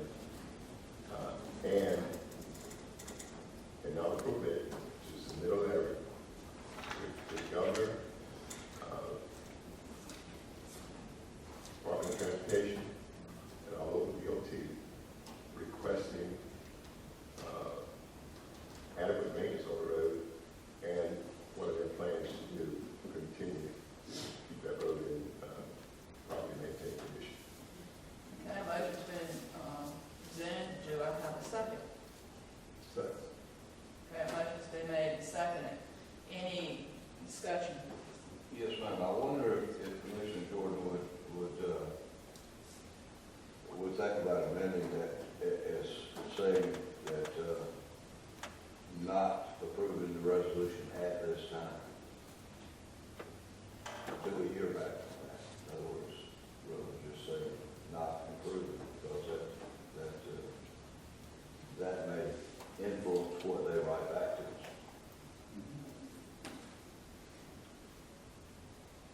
Well, what I'm thinking is that any letter that we send to them, if we've not taken any action, certainly they're going to tell us what we need to take action for what they've already recommended to be done. I think that if we disapprove it now, certainly if we get an answer back that would justify moving forward with the amendment, certainly we could address this request again. But I'm just concerned that he's went to the state. The state said, submit a request to the commissioners to abandon the road, and we haven't done that. So if we go to the state, tell them to maintain the road, and we've already advised the resident to get abandoned. And we haven't addressed what they have recommended. But couldn't you argue that if we say that we had better it done, they said, well, you know, we're not going to do it any different than we've always done. We're not maintaining it now, why? And that's why we'll write it up, and that would just emphasize school buses going down there and wear and tear, and that stays put in it. I think we'll get an answer from it. I think we need to do this. I think we need to write the letters. I'm not opposed to writing the letters. I think Commissioner Freeman had a good point as. Maybe we just leave the resolution out if Commissioner Jordan feels that way. Just not even mention the resolution. Because we know it exists, they don't know it exists. Correct? I'm sure no one around knows. It has to start here. Well, I think it would predispose their way they would answer the question. so you're saying not You're approving saying, that. you're saying challenge them on their upkeep. Roger, is that what I'm saying? You know, there's a difference in maintaining the road, say you went out there, and maintaining one properly. And it actually takes more maintenance on the dirt road than the asphalt road. Yeah, you do that, the motor grader go down there, you know, not once a year. With gravel. Yeah, with gravel. There's a motion on the floor. Yeah, a motion on the floor, I've been waiting for a second. And then it had been seconded. Oh, Billy's second. Okay, and you, what's Commissioner Freeman asked for, and you, I'm just not convinced right now that to say not approve it at this time is going to give us what we need in the letter to force the state to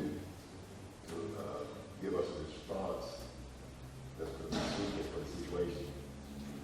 In other words, we haven't addressed what they have recommended.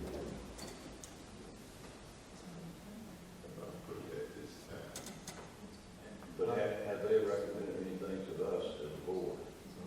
So they recommended to the landowner to come to the board with an abandonment request. That's their position, the state's position.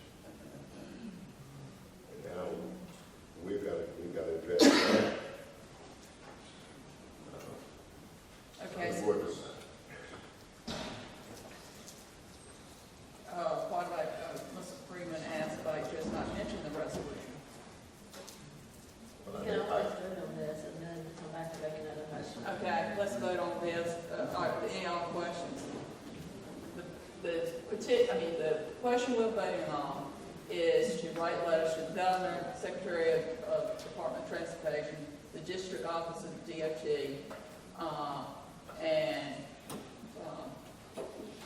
to about maintenance of this road and to reject the resolution. Okay, that is the motion in front of us. Is everybody clear? Okay, all those in favor, and I guess we need a roll call.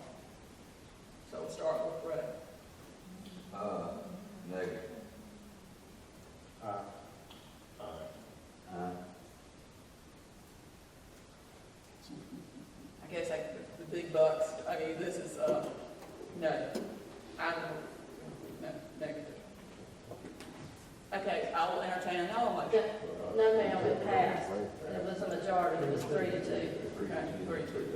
But we can have a, So the resolution was not approved, and a letter will be sent to all the aforementioned groups.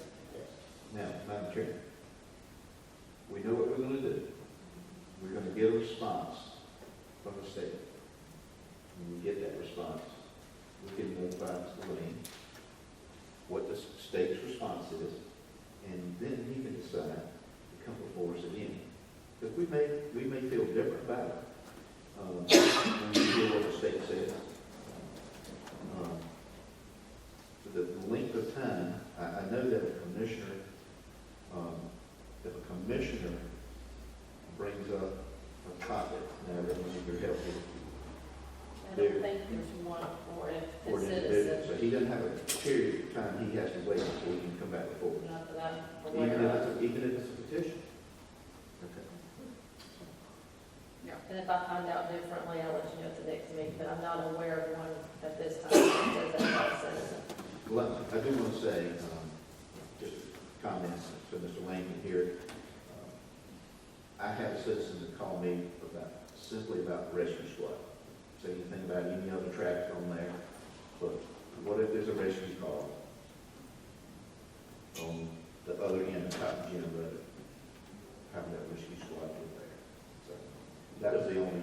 Rescue squad's already on Lillian Cotton Gin Road. Depending on where the call is.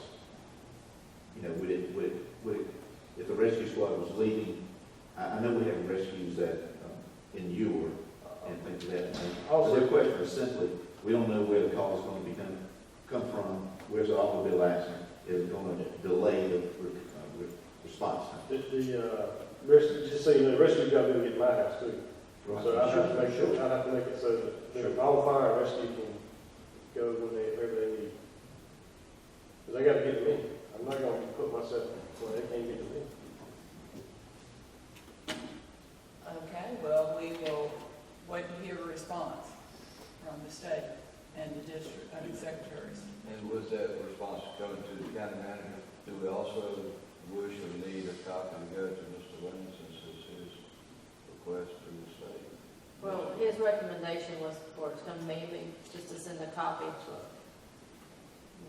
We don't need to get too bureaucratic, that's the problem with this thing now. There's too many people in Raleigh don't know anything what's going on here. Madam Chairman, Yes. I'd like to ask a question of y'all. I've mentioned this to Bundy. Well, when I talk to DOT, I've got some right-of-ways and the road was being paved back when we were paving all the secondary roads.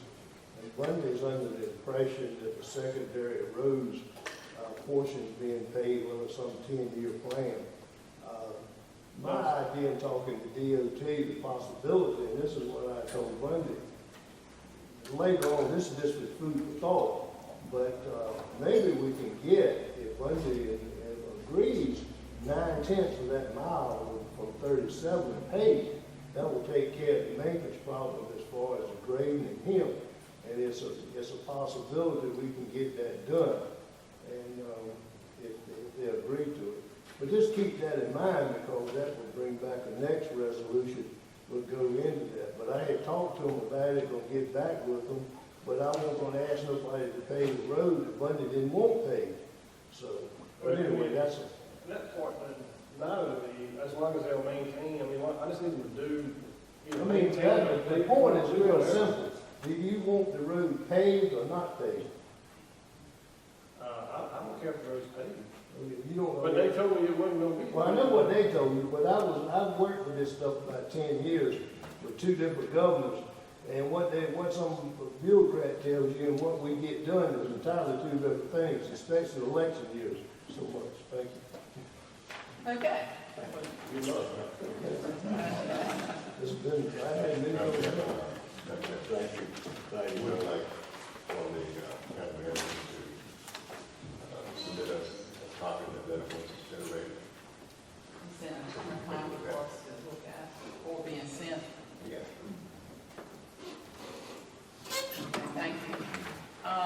Okay, now we have the proposed animal control ordinance amendments for review.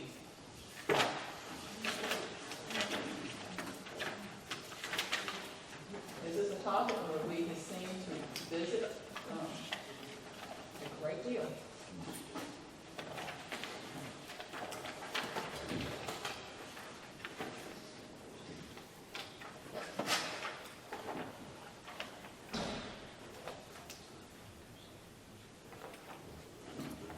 Okay, before us today, we had a work session in February the 19th, I believe. We worked on this, and if you can see in the information packet, the areas that we had agreed to change, they're highlighted in yellow. Like the grass, the proper shelter, that we all had agreements on.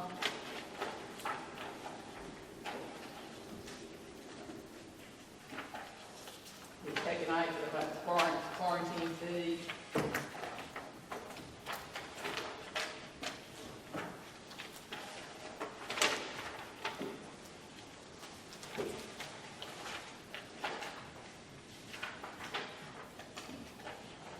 Okay, we get to the back page concerning the tethering, and also the area that Deputy Walls has requested by animals running at large, as well as the enclosure requirement. I think they were the three areas that there were still differences of opinion for that. Okay, what is the pleasure of the board on any? Let's start with, why don't we start with Deputy Wall's proposal on the animals running at large. He gave us two paragraphs that he would like to include in our animal ordinance. And I would suggest that it would probably need to go under 304.4. We can also rechange the numbering once this is all finished. Okay. Does everybody have a copy of what Deputy Wall put in? I do. Just a second. Okay. Have it here.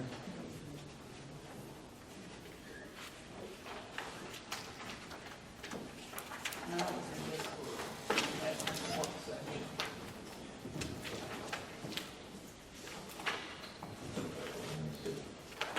Yeah, this is.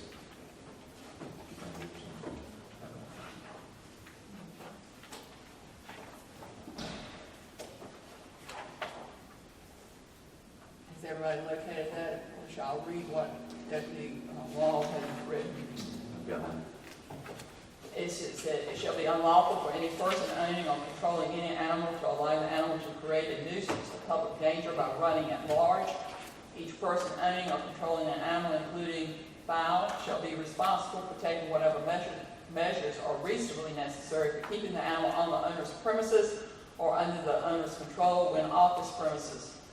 This section shall not be interpreted as restricting persons owning specially trained hunting and working dogs, which can be controlled by voice commands, from actually using their dogs for hunting and working in the presence and under voice control of the owner or agent of the owner. Madam Chairman, I put a check mark on that, and I don't see any need to change one word of that, and I would find that acceptable.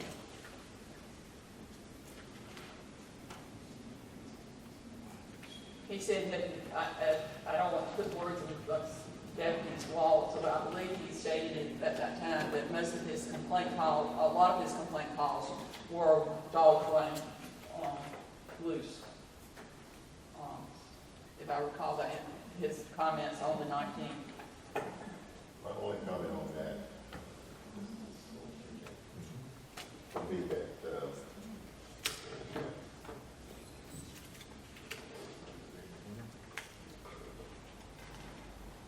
if we're going to do that, which I agree with that, under the prohibition against tethering, we would not be able to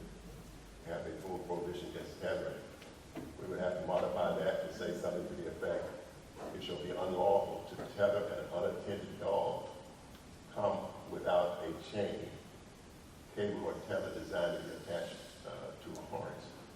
In other words, you're gonna have to allow tethering. But I'm in favor of in certain situations.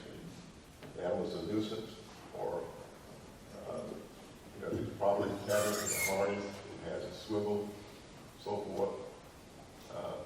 That should be allowed. And based on Officer Wall's request, that would support that, because if the owner's not going to allow that animal to be run loose, you're going to have it properly restrained as requested, and there has to be provisions for doing that. I think, well, This is for running at large. at large, it has nothing to do with, what, like a dog on the premises. Well, running, if I don't keep my animal enclosed or restrained on my premises, he's going to be running at large. Actually, That's what running at large is. we're, because we have a segment for a number on running at large, why don't we address that, knowing that we're going to have to address this and tackle that when we get there, rather than have a discussion about the two right now.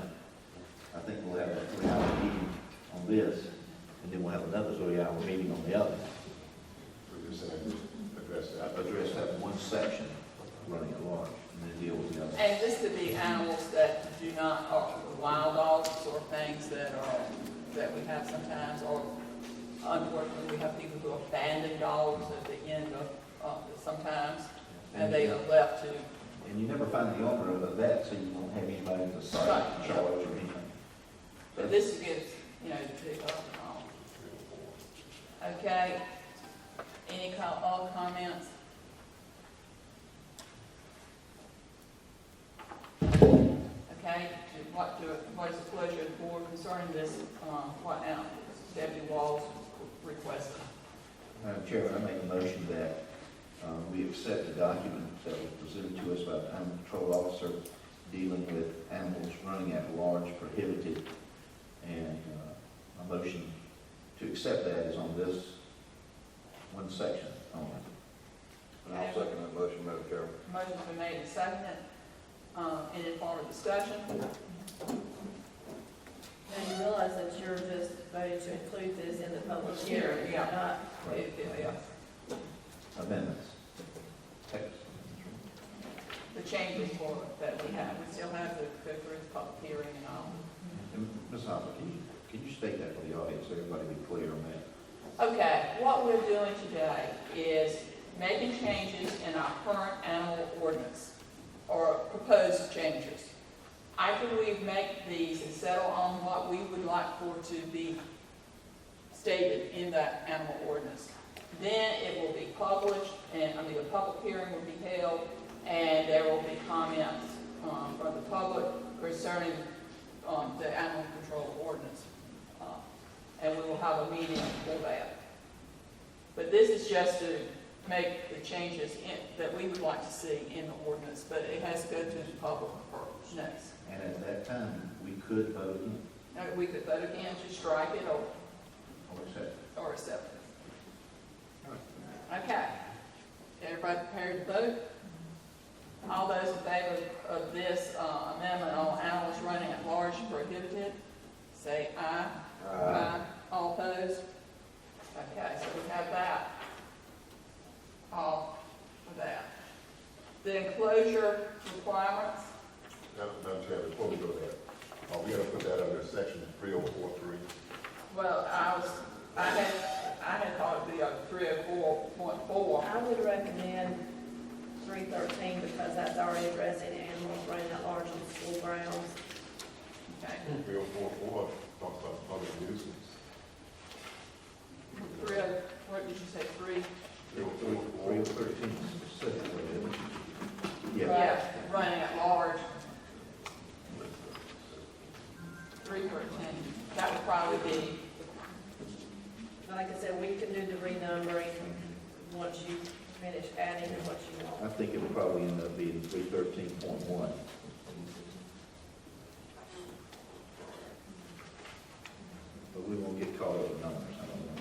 That's right. Okay, enclosure requirements. Anyone have, Section number on that, Natalie, is There is not a section number. Last time you had discussed the 10 by 15 by 6 for one with additional 50 square feet per additional animal. And that you had discussed about grandfathering in 10 by 10 by 6. And that's where it ended. and that was the, I believe it was pointed out to us that numerous individuals in the county, retail outlets in the county, like Brinkley's and Kittrell's, sell by 10 by 10 for numbers of numerous years. A lot of people have those. Certainly we don't want to have an undue burden on those, that they would have to be grandfathered in if we change the size. Or, you know, Madam Chairman, I'd like for us to keep in mind, on this particular section of the ordinance, that we've had some dog owners, some deer hunters, and people who raise dogs to share some information with us. So I'd like for us to have some comment in there, whatever we come up with, addressing dogs for hunting and things like that. Kennels. And veterinarians. So, and I know we've had that in discussion, it's in our minutes, but whatever we develop there, I'd like to make sure something's in there in that regard. Because if you think it's the, kennels have, it's just a different situation as well as veterinarians and the hunting issues. Okay, what is the pleasure of the board? Remember, you do not have to take a vote on each of these. We don't? Okay. Because you Just put it did in. by consensus since it's for, because you did not vote on anything during the work session.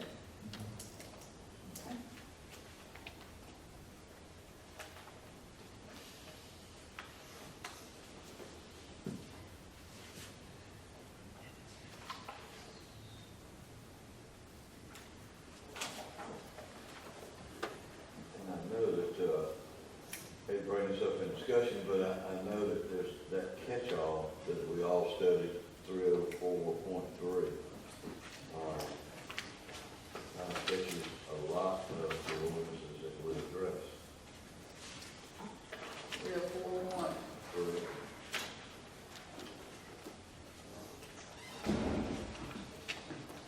Animals created nuisances prohibited.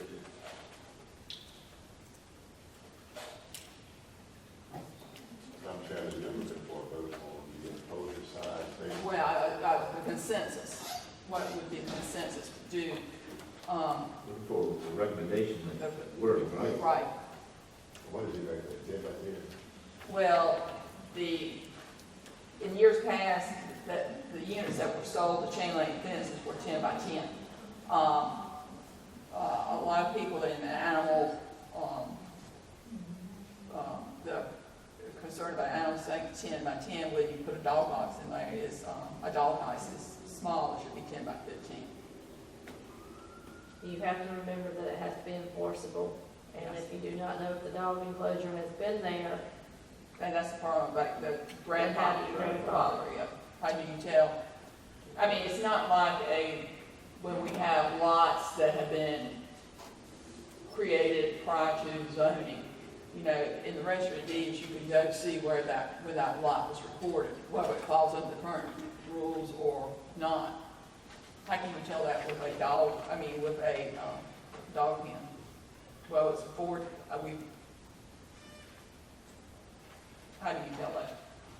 That's, and remember, it has to be enforceable.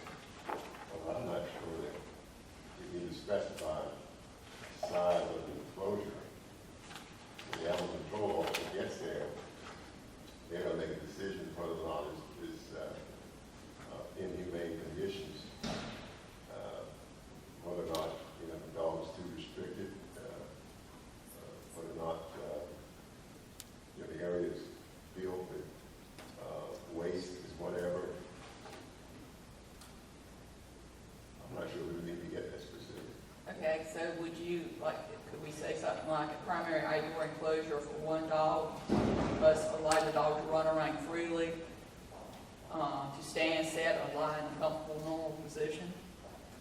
It must be clean and free from waste, debris, and grass, kept cut to 12 inches or less. And why I say 12 inches, because that's in, I mean, there's got to be consistency. Well, I'm not opposed to those gym requirements, but there again, that's going to require our code enforcement officer to make a decision. And that's it. I mean, it would be up to his discretion. Or we can specify. I'm not prepared to say 10 by 10 or 10 by 15. Okay. I don't know what other counties might have specified, or, depending on the size of the dog. You take a German Shepherd, they may need 12 by 12. I don't know. Well, by 20, probably. You got a little poodle, which is normally a house dog, but if you got a little beagle or something, they may only need 10 by 10. So it's really hard to specify what the number of size enclosure would need to be. We address inhumane conditions. And what we're trying to do is take away all the latitude of the enforcement officer and make a decision. We ought to be able to go out and make a decision on when there are conditions that are not suitable for proper care of an animal. And I think we're just getting too specific in order to try to appease every desire. Mayor, 20115 currently reads, heading of proper shelter. There it is right there. It says constant access to sufficient shelter. The animal control officer can say, this is not sufficient, and I'm going to cite you for not taking care of your animal. It says, that was Jack Owens reading, saying that. And then it says, comma, 3 walls, a roof, and a floor that sits above the ground and protects from the weather, i.e. rain, wind, snow, hail, sleet, and or sun. Heat. Is it mine? I may not be looking at the minimum, but I don't. Yeah, you could. Anyway, barns, period. Barns and farm shelters. Doesn't know. The entry of. He's looking at his own notebook, that's why he's reading out. Barns and farm shelters are excluded from being required to have a floor that sits above the ground. And I'm looking at our minutes from February 19th, and this is something that Ms. Bellis asked us to consider. Rachel Bellis of PETA feels that shelters should absolutely address the flooring. Well, this is, it's above the ground, so it's going to have a floor. You need to make sure that opening does not take up the entire side, meaning that a three-sided structure, and that the roof provides shade with an overhang shade. So if we took that right there, 20115, and said that the proper shelter would include a solid roofing. This is the one we were last time. It is. And that is different than the pen. I believe the other commissioners are referencing the pen as the enclosure, the size of the fence. I want to, so we don't have a pen size in here, so I want to have it all in this. You wanna have it all in- I wanna have it Okay. all in this 20150. Well, we could say proper shelter slash enclosure. You just added enclosure beside shelter. And that would be constant access to sufficient enclosure slash shelter. Yeah, large enough to allow adequate movement.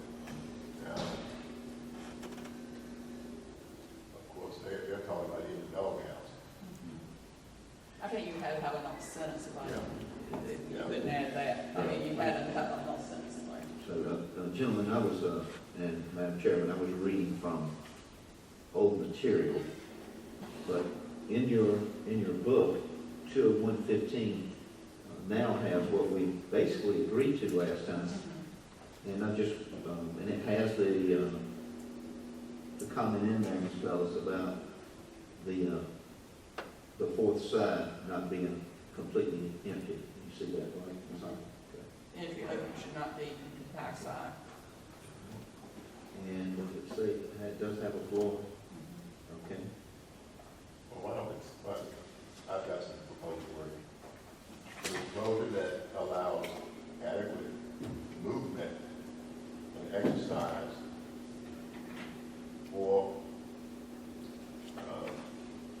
the animal according to their size or breed and breed. I'm going to have to ask you to repeat that again.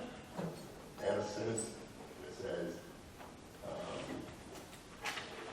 an enclosure that allows adequate movement and exercise according to the size and breed of the animal. An enclosure that includes adequate movement and exercise, And exercise, and the rest of the statement was, according to the size and breed of the animal. We really need breed in there. Well, Breed is going to handcuff the deputy. That'll control them. well, they say size of the animal. I mean, you know, like the German Shepherd, German Shepherds are normally large animals. And the beagles are small. But it allows them to make a judgment decision. would we want to say the size of the animal and number of animals? I mean, it could be a pen, one dog, it could be a pen with 6 dogs. 6 dogs would be more than one. Size and number of enclosed animals. Madam Chairman, I think the audience said, at least raise a hand to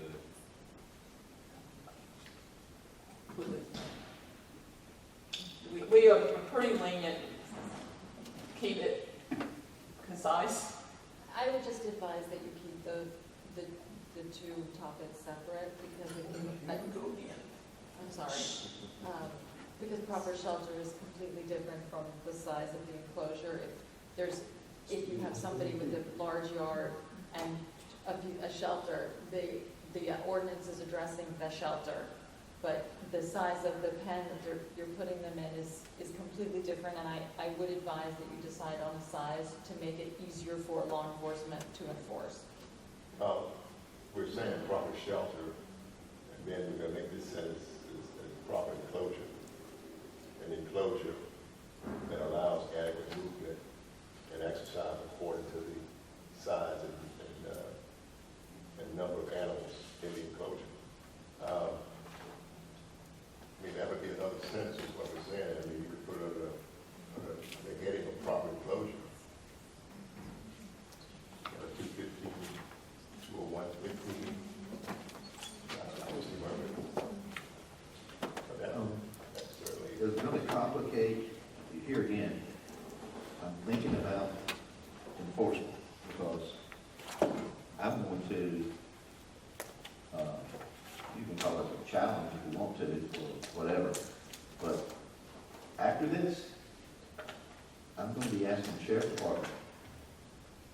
how many citations did you give out since we met last? Because, and we're all aware of this, board members, there's a handful of people out there that are abusing their dogs. And those are the ones that we want to get.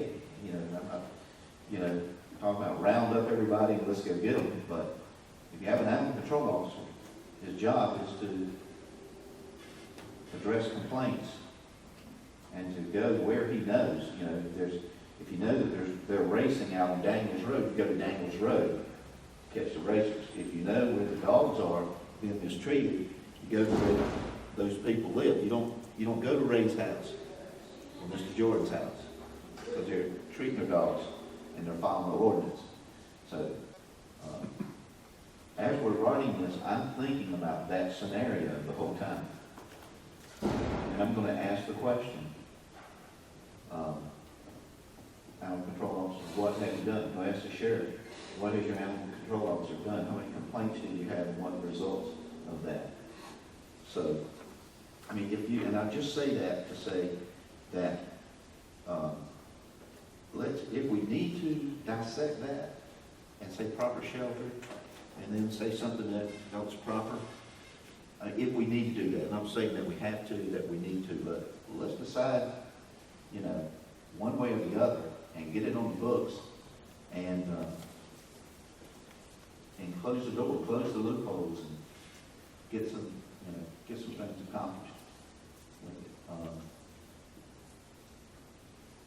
I mean, Mr. Jordan, I went that route just to say that the wording is going to be important for the deputy when he stands up here in front of the judge.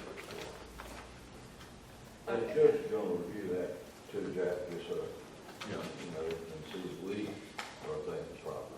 And they have done those rulings already in court on a couple of occasions, and I think that's been brought to our attention, you know, about the judge's ruling that our ordinances were not in line.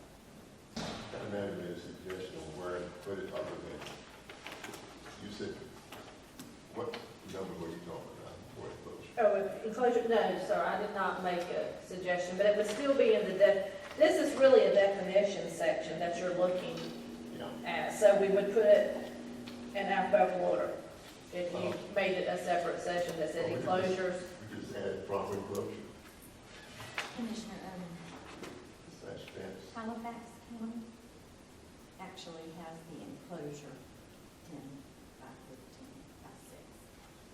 So counties around us are actually putting the size of the enclosures in because you might not have an animal control officer who is going to use his discretion when he goes to a pen. Something precise, you say. If you've got little people, 25 pounds, so we say you gotta have a 10 by 15, you probably don't need that. I've got a German Shepherd, 85 pounds, 90 pounds. Yes, they may need a 10 by 10. So, you know, if you take away all of the discretion of the animal control officer, you're putting in laws that are not fair for everyone.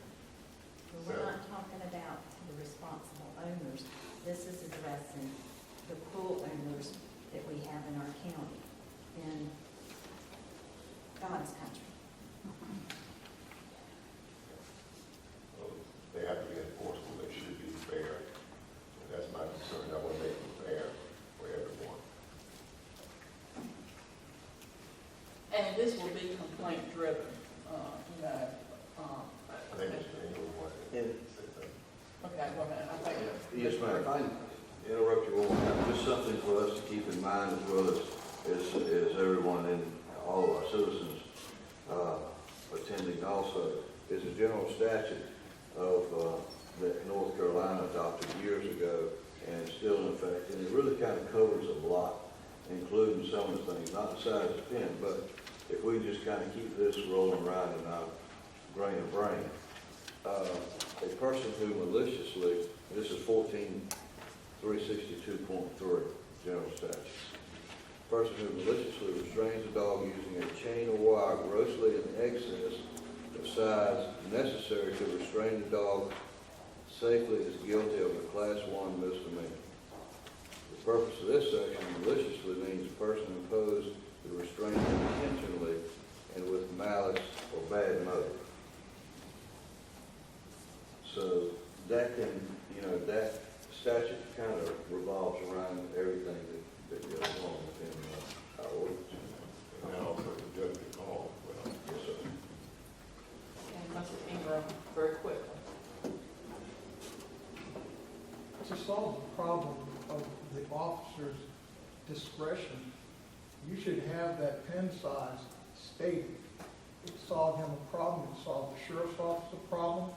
You're not gonna have my judgment of adequate size and your judgment of adequate size totally may be in disagreement. But if you have a pen at a set size, stated in your ordinance, then you don't have a problem. It doesn't matter if it's a poodle or a beagle or a German shepherd. If it's the poodle and the beagle, well, they get better room to run around. They got it better off. But if you want to look at the deputy and his going out making a judgment call, well, you come to my house and he makes a judgment call that my pen's too small, or you go to your house and he judges that that pen's not adequate, we've got a complaint, and you're going to continue to have complaints. So you need to set that pen at a standard size. It doesn't mean towards the animal breed. It needs to be a set size in that ordinance, period. Bingo, you've solved your problem of having an officer have to make a judgment call.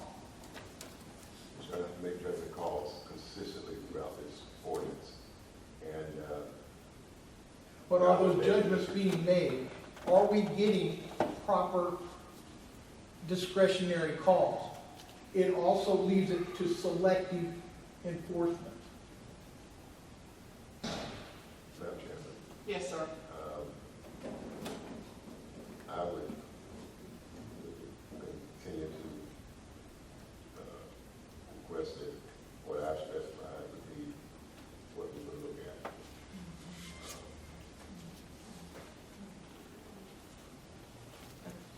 And you're saying that you want just to say a proper enclosure, adequate movement and exercise? Allow adequate movement and exercise of the animal based on their size and number of animals in the area. What is it? Commissioners, your thoughts?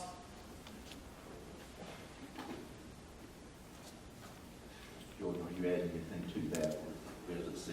Is that the way you're? Well, I would say that would need to be a separate item, proper enclosure.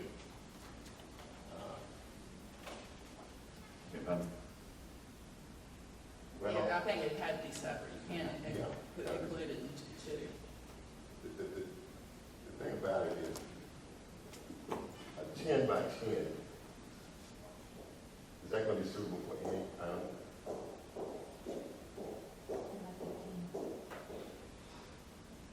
Well, a 10 by 10 could be suitable for some. The point is that, no matter what size, let's say if we said, an enclosure allows adequate movement and exercise according to its size and number of animals. And then we had in there at least, the enclosure must be at least 10 by 10. So now all of a sudden,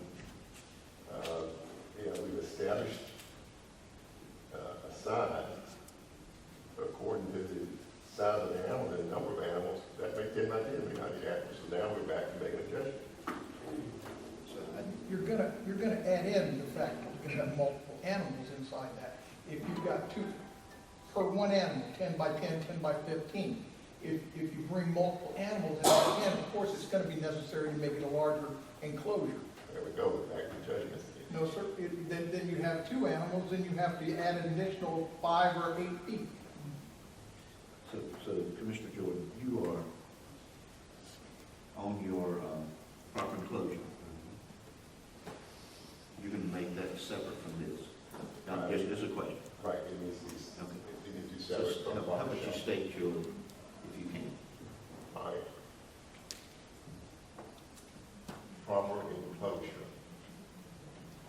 code that allows adequate movement / exercise for the animal according to size and number of animals in the enclosure.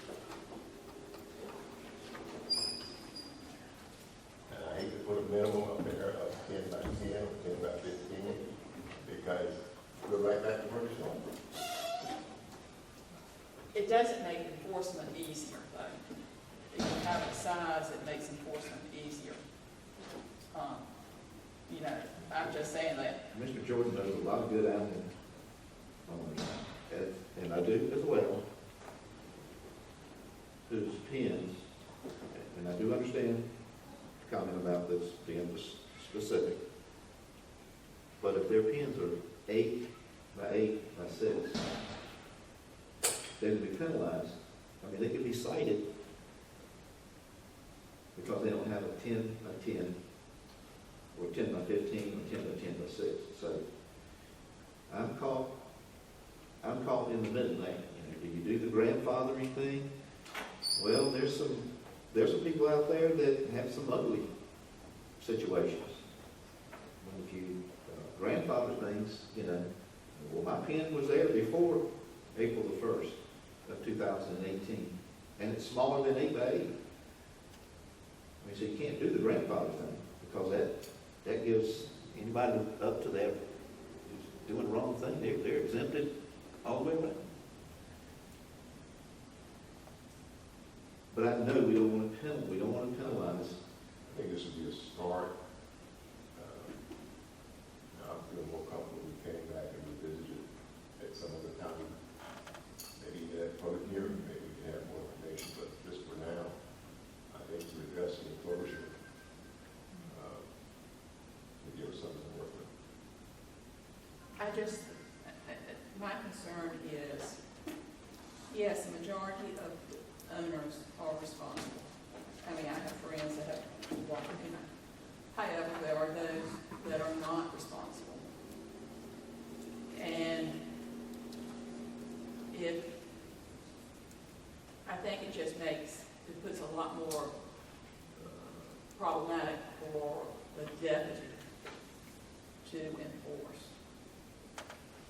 if you don't have some guidelines. And remember, this is going to be complaint driven. Your friend with the 8 by 8, if they are responsible, why would the deputy's not going to knock on every door in Gates County and say, I want to look at your pen. I think that would be correct. I think that would be a fair assumption, yes. Yeah, he's just going to go to Linda Hoffer's name and say, Ms. Hoffer, we've had a complaint, we'd like to see your pen. I mean, I'd like to see where your second light, and I have a 4x4 and I have 4 German Shepherds in there. You know, he said, well, I'm sorry, you're in violation of the Canaan ordinance. I mean, it's cut and dry. But now, if it's no size in there, he goes, and I have 4 miniature poodles right there. And he looks, and, you know, that's going to be a judgment call. Where if you have size, it's either yay or nay. So I just think it's easy, make it easier for the. What is the specified, where is it specified by animal control groups that a size proper enclosure should be for a dog, medium size? Is there something specified saying that? I believe in some of our information that there was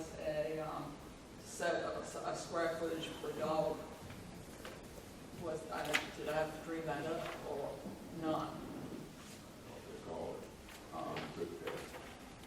Or maybe I went on, I might have did a research. I think there might have been recommendations. Or maybe I did, I went online with some of the, from some veterinarian people. And Madam Hoffler, it might have been from the Animal Welfare Ad Hoc Committee, because they actually did kennel sizes that never got put into place in 2014. I know I had read it somewhere, but anyway, that's my concern is, but remember, this is going to be complaint driven. It's not going to be knocking on every door. But we need to just go ahead, say one way or the other, and we can put it out public hearing, and of course, there, it could be changed at that point.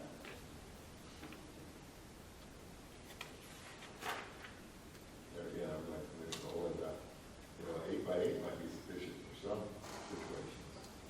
But to specify the size, I think it's just kind of throwing something out there.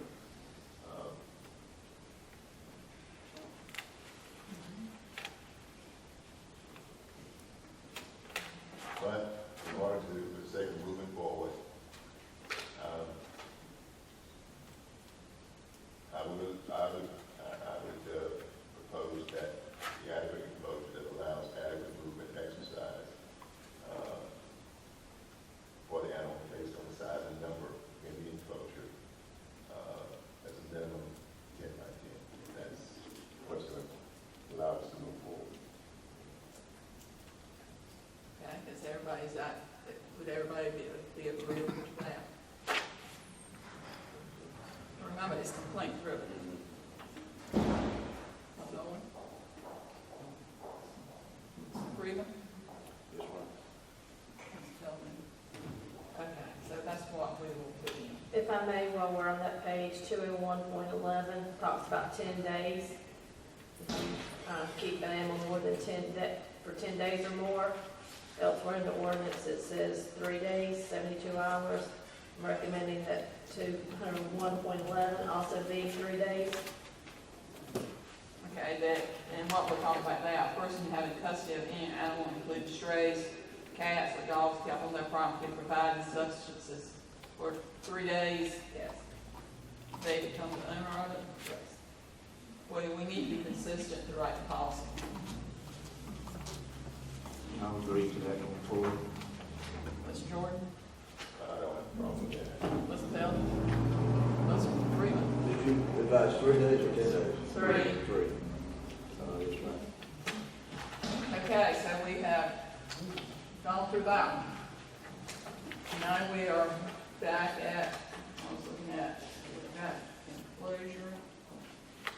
I have proper bedding. That was something you had mentioned last time.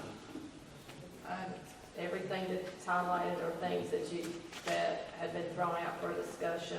that was the, dog owner over here. Mr. Long was not the only one who brought it up. Do we want to? I'm just looking at the last page here. And I'll, right here.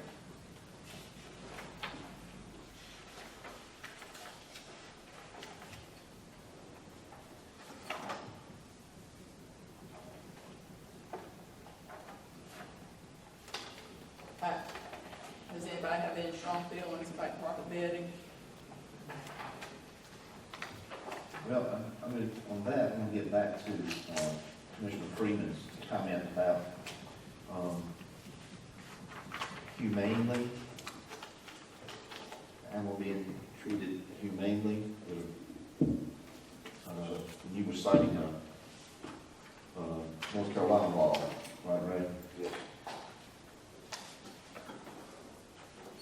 And that general section is really cover all. I think we could put it on a proper shelter. If you just add in there, to include adequate and proper bedding that provides, I just pictured a judge, nothing wrong. Everything's perfect except the bedding. Is that deputy really gonna bring somebody in on improper bedding? And what is that judge gonna say? You mean he had a quilt there, but he didn't have a blanket?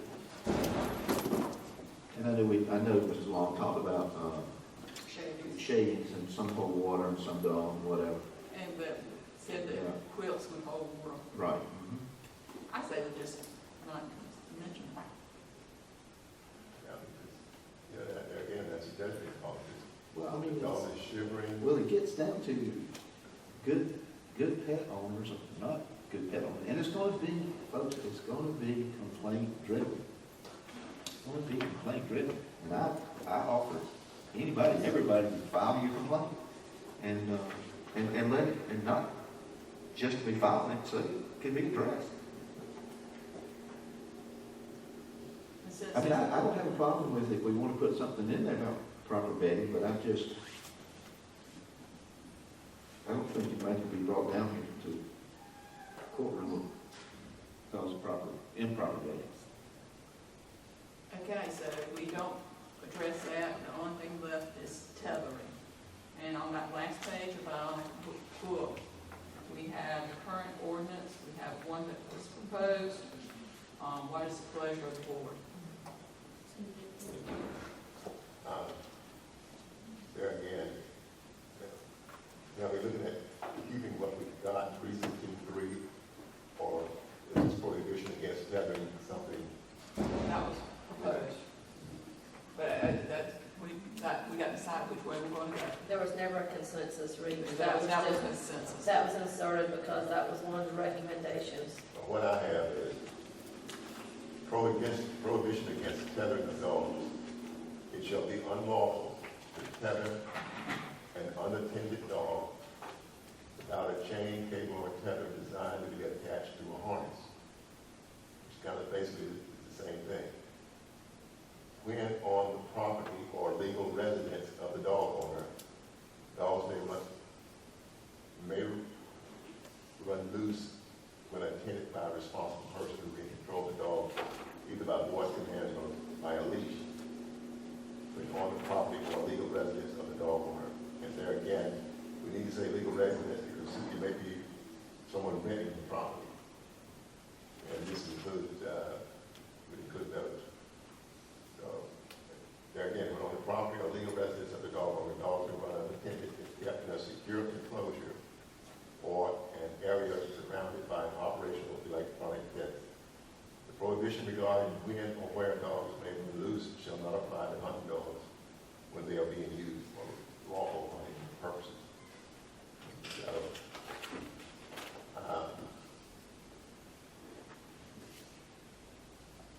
Okay, but I do think that we also need to add in there that the chain or tether also must have a swivel at both ends to prevent twisting and tangling. Swivels on you. Yes. And that would be the last sentence of the first one, where it says all tethers shall be a minimum of 10 foot, struck out to 20 foot, and have a swivel at both ends to prevent twisting and tangling. So that would be added to the prohibition against tethering a dog. Now, in anticipation of this tethering thing, the section that you're reading from is the ordinance. Earlier, Natalie made comment that we were talking about definition. We don't have a definition of attended. And nowhere have I ever seen a definition. I have not seen a definition of attended. Okay. All right, if we wanted to add a definition of attended, this is something I have in mind. The animal is deemed to be attended if the owner / responsible party or person is in clear sight of the animal and or checks on the animal in a blank period of time. If we wanted to have a definition of attended. Well, I was talking to some friends, and they were questioning about this, and I said, attended, if you're in the yard, you're mowing the grass, you have your dog on a leash or whatever, so they can not be running around. I said, that's attending, or if you're inside making a cake, then you'll look out the window periodically to see the dog is there. That's attending. I mean, they're not left and you go to Raleigh for the day. When I was thinking about it, I was thinking about Ms. Jones is in the house baking the cake, doing whatever, then if she has clear sight, in other words, if she can stand up and look out that window and see that dog, and she's attending her dog. Yeah, that's right. And once again, that's, Yeah, when I say clear sight, I said it that way. I don't know, I don't think we have to have a definition. And that is something that the state addressed, and I don't know if y'all read this or studied this, you probably did, so I hate to read what the state is proposing as theirs for the general statute. Chaining or tethering an animal to a stationary object for a period of time under conditions that the animal control officer deems harmful or potentially harmful to the animal. Examples. Using the length and weight of a chain or tether is not appropriate for the size or weight of the animal.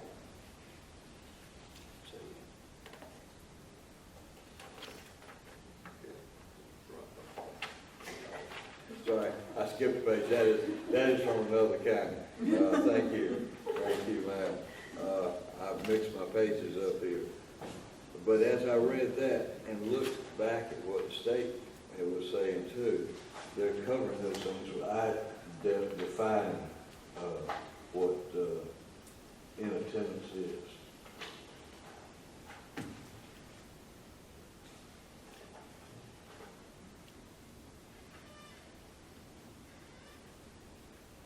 Again, I think it's a judgment call on the part of the animal control officer.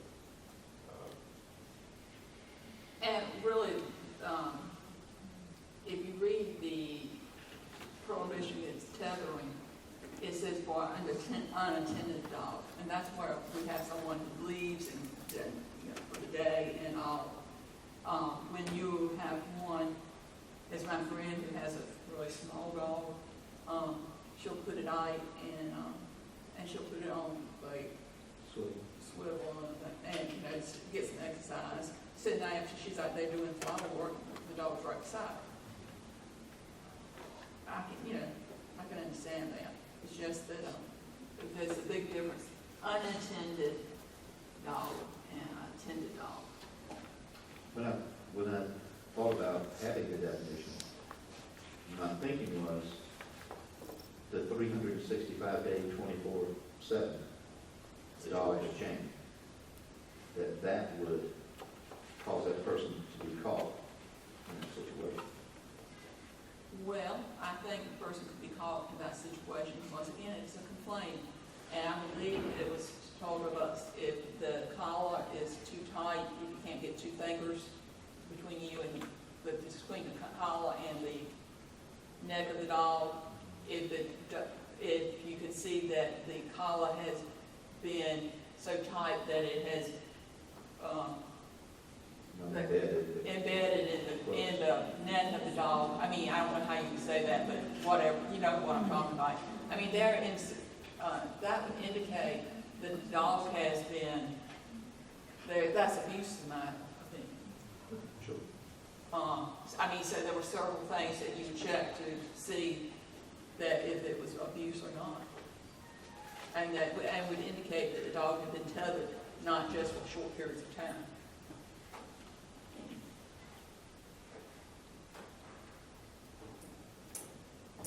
Somebody offer up something?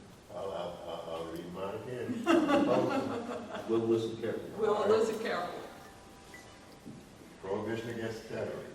It shall be unlawful to tether an unattended dog without a chain, cable, or tether designed to be attached to a harness. When owned property or legal residence of the dog owner, dogs may run loose when attended by a responsible person who can control the dog either by voice commands or by a leash when on the property or legal residence of the dog owner. Dogs may run unattended if kept in a secure enclosure or in an area surrounded by an operational electronic fence. The prohibition of guarding when or where dogs may run loose shall not apply to hunting dogs when they are being used for lawful hunting purposes. And also, all tethers shall be a minimum of 10 foot or feet and have a swivel at both ends to prevent twisting and tangling. That would be my proposal. really what you're adding to the one that was proposed before about prohibiting tethering is that last sentence, all tethers shall be a minimum of 10 feet and have a swivel at both ends to prevent, and then say, what about the harness? You have harness. Harness is in there. I did not get that. Yeah, his was, what he read was his written, though you want a copy of that, if it. Okay, I can do the first sentence. Would you mind? It says it shall be unlawful to tether an unintended dog. What's your next sentence? Oh, an unintended dog without, this is all one sentence. It shall be unlawful to tether an unintended dog without a chain, cable, or tether designed to be attached to the harness. In other words, if you have that on them, She's just trying to write it, she's looking at this and that's not in hers. Okay, No, I think, Let's help her with this so we can move forward. no, I got it. I got it. Okay, the question is chain. You know, I come from, I'm used to logging chains. We don't want logging chains, do we? well, you know, depending on the type of animal, you've got a vicious animal. You may not want to put some of these nylon or synthetic type. You may want, you don't need logging chains, you've got small chains. And when I was, again, in anticipation of the tether conversation, I wanted to keep in there the maximum weight limit for a chain of tether shall not exceed 10% of the animal's body weight. I think I would agree with that. Well, that should go in there too.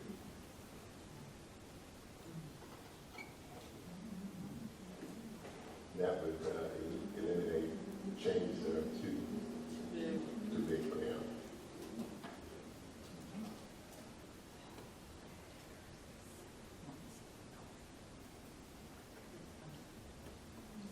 And I know this will be throwing another wrench in it, but I was thinking that eliminating chains altogether, replaces with cable, some type of cable that doesn't get called up for round like a chain. Yeah, cable does have. And that would kind of get rid of some of the pit bull fighters that want to build another chain. I would hate to see some of these pit bulls and Rottweilers on some of these synthetic cables and whatever. You know, I've been in people's yard and they have Rottweiler. And I'll tell you right now, you drive up in there and they've got them outside the strap. I really am thankful they have something to restrain the animal. They want it, but you get out of your vehicle, and I can tell you on this street, a lady in Hollywood had one. She had it about a year or two ago anyway.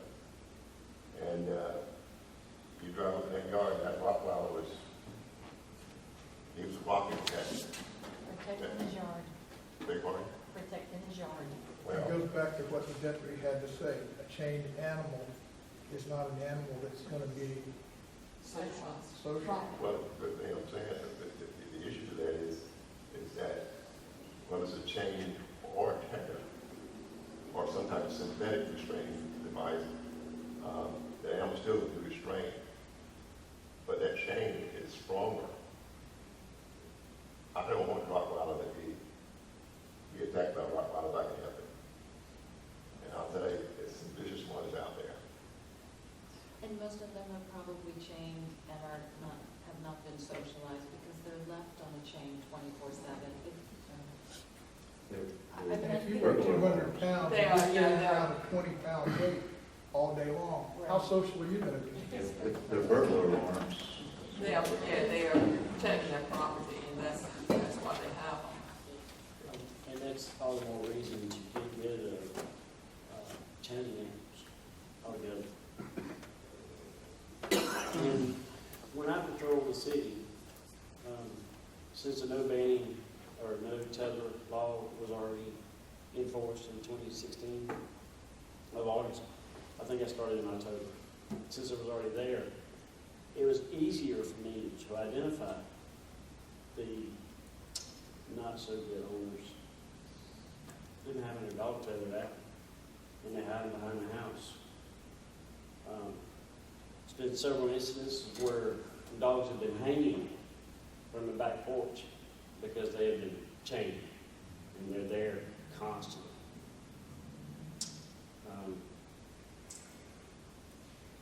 It's all the more reason to just go ahead and just ban the tether.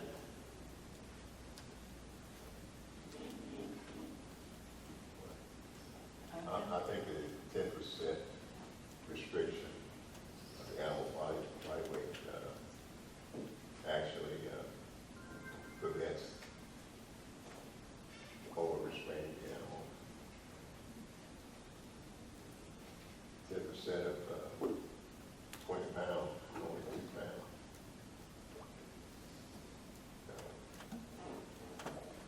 2 pounds change, not very much. But you got a small dog too.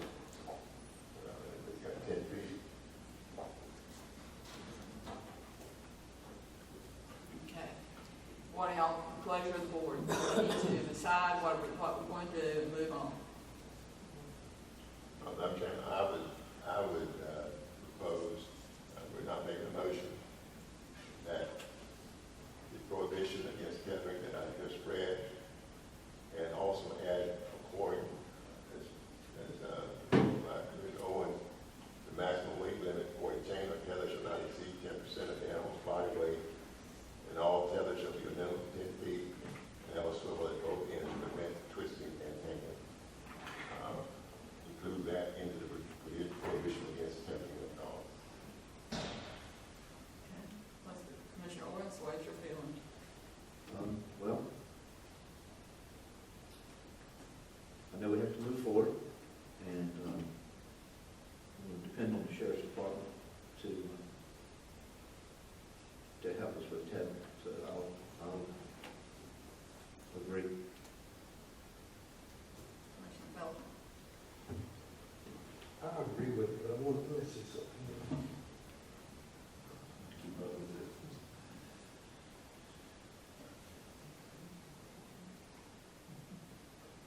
it. My only concern is in his first sentence here, it shall be unlawful to tether an unattended dog without a chain or cable or tether designed to be attached to a harness.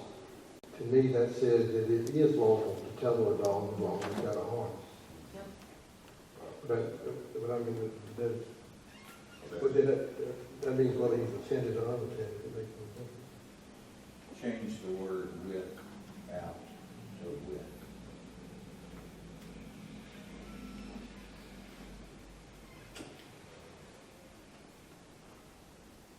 Forgive you for arguing You're correct. I believe you're correct. Well, if you did that, it shall be unlawful to tether an unattended dog. with a chain. Cable or tether design. Not with me, that man, not, Yeah. yeah, with a chain, cable,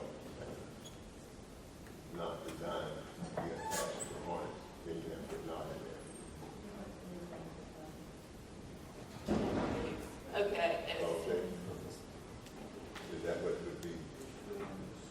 Because if you were talking about dogs on the porch, they might not be on, probably would not be on the swivel at all. They probably are right at this post or something like that. That would be illegal. Because when you think about, I'm against prohibition. I'd like people not to tether at all. But, I can understand as much as some, and my friends have talked to them too.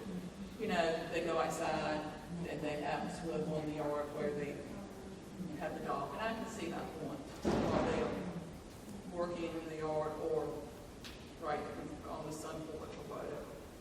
I think that would be better to leave that sentence like it is to start with, and just add the harness to your last sentence, where you said you can't put it 10%.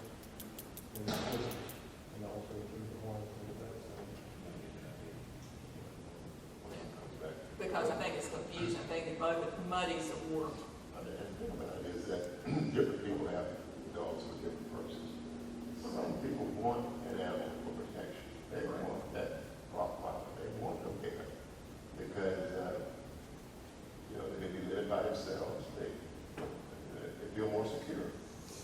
And those type of animals, they do need to be properly restrained. So, you can't tell a person that, hey, you can't have this type of animal. They want that type of protection. Commissioner Jordan, I'm sorry to blurt out, but having a dog in your home is the best protection. Having a dog on a chain is not going to do anything except maybe bark. But if you bring your dog inside, and I know people who have Rottweilers and Pit Bulls in their homes with them, and they're part of the family, and that's the best protection. If you want a dog for protection, bring the dog inside, because they're going to protect you even better. A dog is not a security alarm. It would have to be available. Some people just would rather not have the dog inside the home. And they would want, you know, most people don't, if someone's going to do something, if they see a dog or hear one, it's going to make them less likely to do something or come into a house than those who have been that way inside the house. But not if the dog is chained, the dog can't do anything. And I kind of agree with what Rachel's saying. If I have a huge German Shepherd that I adopted last year, and I've had Rottweilers in the past. If my dog is on the chain, you can get around my dog and come to my house. However, with my German Shepherd in my house right now, you will not go in my house.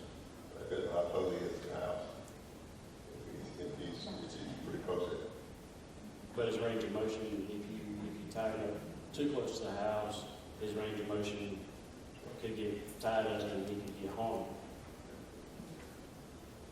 Right. But what we're saying is everyone has a copy. And Billy, you were saying that it should be unlawful to tell an unattended dog. We just put the period back in there and put the harness on the other stumps that we all tether should have a minimum of 10 feet and a swivel at both ends with the harness for the dog.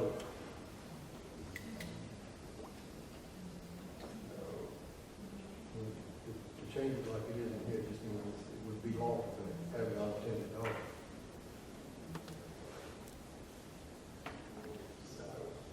What, you want to read it, Billy, with The periods or commas? A period after dog.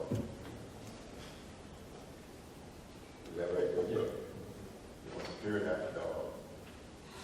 And then I guess he wants The last sentence up there where you're taking the sentence above that and bringing it down to the bottom, the all tellers shall be a minimum of 10 feet with a swivel at both ends and a harness with it to fit the dog. And the weight, that. So you take that sentence and moving it down here to the bottom.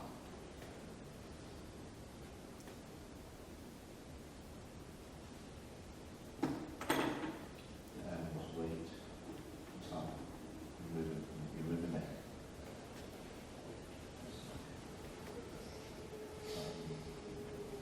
Okay, right, we're going to take a 5-minute break, and we'll get this written out.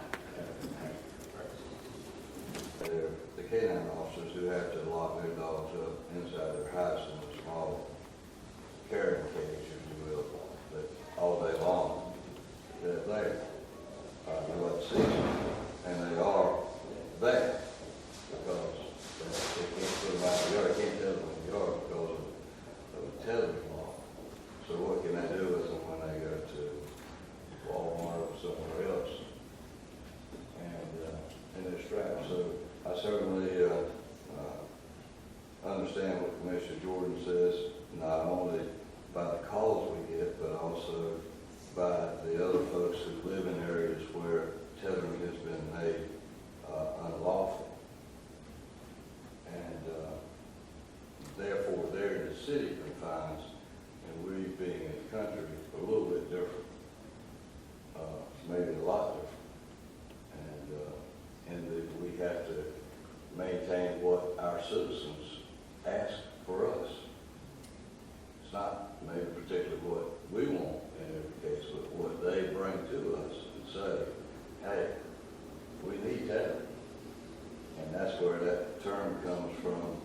you look after your dog, I look after my dog.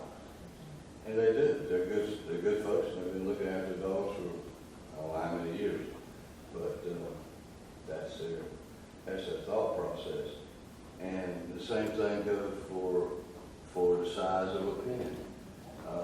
With the one issue, they said, please don't think about it, and I don't know where they got this from, but maybe we did address it and not show them so negatively. The metal barrel versus plastic barrel. They said, please don't, okay, a metal barrel. We don't want to put our dogs in a metal barrel. I said, no, plastic barrel. We talked about that. So they are certainly thinking and certainly listening to our concerns through them. So I'm in favor of us having something, certainly dealing with tethering, but the proper ways or the proper methods. And that's why I do so much research in the general statutes to find something that would cover us as far as the citizens in Gates County, and not making them a criminal if they do something, if their pen is 8 by 8 versus 10 by 15, that I'm not going to say that our animal control officer will, but we don't know if we're going to have the same animal control officer, we don't know if we're going to have the same sheriff, we don't know what those compliances are going to push. And I don't want to make our folks in Gates County a criminal, and I don't want to see them standing here in court or hear about them standing here in court and either having to pay a fine and or being found not guilty, and the judge say something about our ordinance not being a proper ordinance. And I've seen that in court already about our ordinance. So that's my concern. And I'll stop preaching and pass the collection plate. A true Baptist. Commissioner Felton. I'm good. Good. Commissioner Jordan. Well, I think we got some wording to start with. We're not eliminating the category. We're putting conditions on it. And, if the owners stay within these conditions, it should not render inhumane treatment. So I'm okay with it. Commissioner Owens. We've come to a compromise. And we've also come, not just the five of us, but we've come to a compromise with the constituents that we heard from. I also heard from a deer hunter about the metal barrels. So again, we've come to a compromise. We've made some headway. We've made some improvements. You have to be careful about making promises, but I'm going to make one, and that is that I'm going to ask the question of the Animal Control Office and the sheriff about have we stopped any of the abusers in the county where dogs are concerned. And I'm going to ask it frequently. So, the camera over there, I made a promise in front of the camera so you can count on hearing. And I'm going to let the sheriff know before the meeting that I'm going to ask this question. And you got a good solid answer for it. And that, so it's like picking up the trash. Something's got to change. So, I hope this will lead to that. Okay. So I think we're all in agreement that we can live with it. I think some of us think that we didn't go far enough. But it is a start. It is a compromise. Let's see. And we'll have a public hearing, and we hear from the public, and it could be tweaked either way. But we do need to kind of move on. And my hope and prayer is that we just have responsible owners. Unfortunately, we do not. It's just like we don't have responsible parents, and we don't have responsible business people. And that's why we have to have rules and regulations. Okay, so we're going to, this is what we're going to do, and we'll get it and have a public hearing and move on from there. Do we need to pick a date? That date will be April the 7th. Okay, April 7th, we got our first meeting in April. The hearing date. Oh. That's the hearing Excuse me, date. not April the 7th. I'm sorry, April the 4th. So it's happening, thank you. I even had April 4th written on my paper, but it's April the 4th. Easter is April 1st, which is Sunday. Okay, so that's our public hearing. And Because there's not enough time to advertise it between now and the March 21st. That's required by our ordinance. Okay, so we're moving on. Everybody agree? Okay, new business, surplus request from the sheriff's office. He has 4 vehicles. No, ma'am, he has 3 vehicles and then 2 other items. He has 3 vehicles that were purchased with general fund money, so the money, once it's sold on gov deals, will go back into the general fund. The other 2, a 4-wheeler and a sport bike, were seized seized items and awarded to the sheriff's office through the court system. So once those are sold, and they do have to be advertised slightly differently according to general statute 15. And then once they are sold, the money will be distributed to the school system. Minus what we have to pay for that. Correct. Okay. Do I have a motion to? Or you can do them all at once. Okay, I because- do emergency management, that's surplus too. Yes, that's surplus. It is a vehicle and tractor and some items that go along with the tractor. They're not needed by any other departments. And all of this will also go into the general fund money. Okay, so we have 2 amendments, and they are, well, the 2 surpluses, excuse me. One from sheriff's office and one from emergency management. What is the pleasure of the board? Chairman, I'll make a motion that we offer the surplus items as requested on gov deals. Okay, a motion's been made to approve this. Do I have a second? Second that motion, Madam Chairman. Second's been made. Any discussion? Hearing none, all those in favor say aye. Aye. Aye. Okay, next matter is personnel board recommendation. Personnel board recommends a salary increase for Chief Ben, who works with the Gates County wastewater system. He has received certification, additional certifications.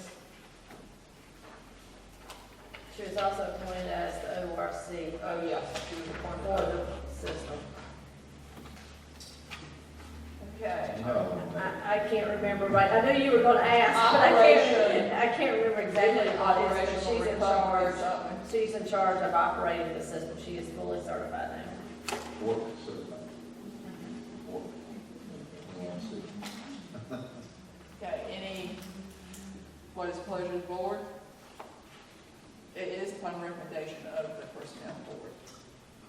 Madam Chair, based on the recommendation of the personnel board, I move that we approve this salary increase in step. Okay, a motion's been made. Do I have a second? Yes, ma'am, Madam Chairman. I'll second the motion. Okay, any discussion? I Okay, would just like to add that that is written to the job description of the property. about additional certification. Yes. Okay, all those in favor say aye. Aye. Okay, sheriff's appointment to the Gates County Community's Child Protection Team. That is, if you notice, Mrs. Holly has documentation where a local law enforcement officer needs to be on that team. She's requesting that Sheriff Jordan be, that we appoint him to the Gates County Community Child Protection Team. So moved. Second the motion. Motion's been made and seconded. Any discussion? Hearing none, all those in favor say aye. Aye. All those opposed. We have a proclamation for the American Red Cross. Okay. I'm sorry, we did forget to add that onto the agenda. We forgot to add that. So Okay, if you would like- it is American Red Cross Month 2018.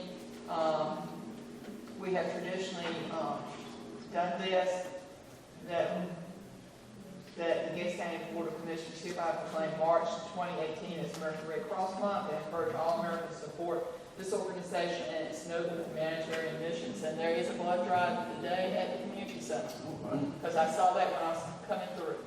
Madam Chairman, I'll make a motion that we adopt this proclamation. Do I have a second? Madam Chairman. A motion's been made and seconded, and all those in favor say aye. Aye. Madam Chairman, Yeah. I am with the Red Oh, Cross. you are here. I'm Yes. sorry. That's okay. I just want You to, know, I'll I've make it been real quick. I've been trying to place you. I said, I should know that woman. I've seen her before, and I was running. You know how on your Red Cross, I tell you, I have been so swamped lately. I have been here, there, and everywhere. and I apologize. That is fine.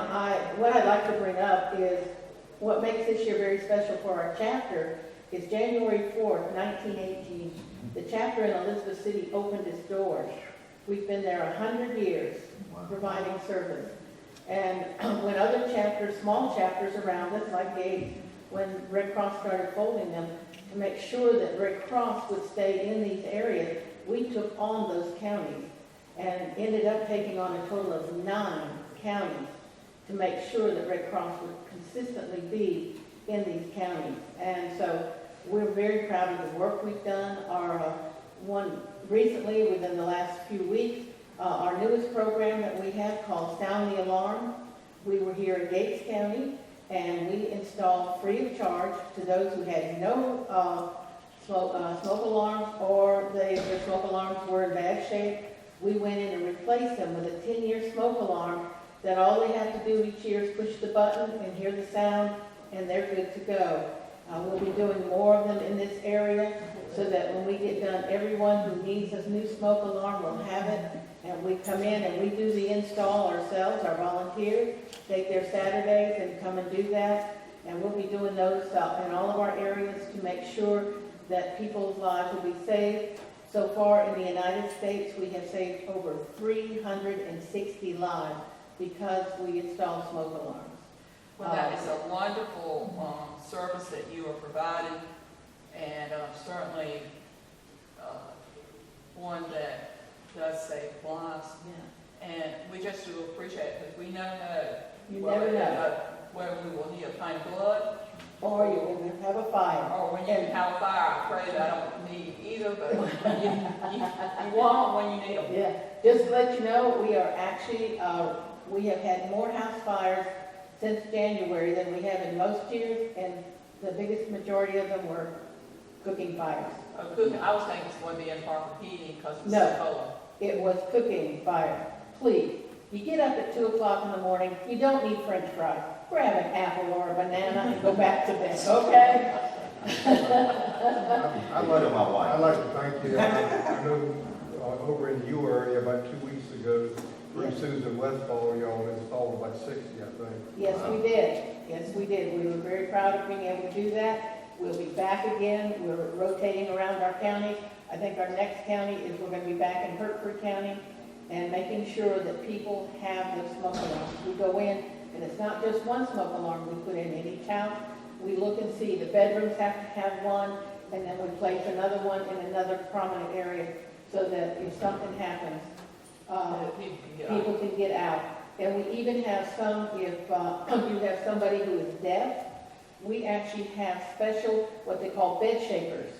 So if there is a house fire, it will actually move the bed to wake them up, to let them know that there is a house fire. And those we do have available also, and we do have someone that can install those too. So, yes. So like I said, you get up at 2 o'clock in the morning, Carolyn would appreciate it if you just eat a banana or an apple and go back to bed, okay? And I appreciate you coming, and I apologize. Oh, don't worry about it. It's been interesting. Next time, let us know, and we'll put you on the nice delegations. Well, this has been very interesting. Very interesting. You know how I solved the problem with my dogs? Because I have, right now I have 5. I did have 6. 3 belong to my son, and the others are mine, and they live with us. So you have grand dogs? We put up a fence, a 6-foot fence that goes all around my backyard. They go out, do what they gotta do, when they come back in, they all have their own beds, and they're happy. But thank you so much, I've enjoyed being here today. Well, thank you for Who's coming. having the blood drive today? The community center, I saw it when I came in. What department, or what? It's at the, I don't know, it just had the big sign out It's there. it's the community center. Yes, at the community center, and blood is needed, with, every time you see like what happened down in Florida, they had to bring blood from other parts of the country in because there was not enough blood to take care of victims. So giving blood is so, so important, and we appreciate it. Well, we appreciate what you do, and all of your organization has done for 100 years in our area, and I hope you have another 100 years. All right, thank you so much, and you have a good day. Thank you. Okay, moving along, budget amendments. Amendment number 22, from the, maintenance part. I can explain it. Okay. We had a person leave, so the department has decided instead of replacing the person with a full-time custodian, they refer to part-time custodians to alleviate if one person's out, then being short-staffed. And this is moving money from the full-time salary line item to the part-time salary line. Amendment 22, do I have a?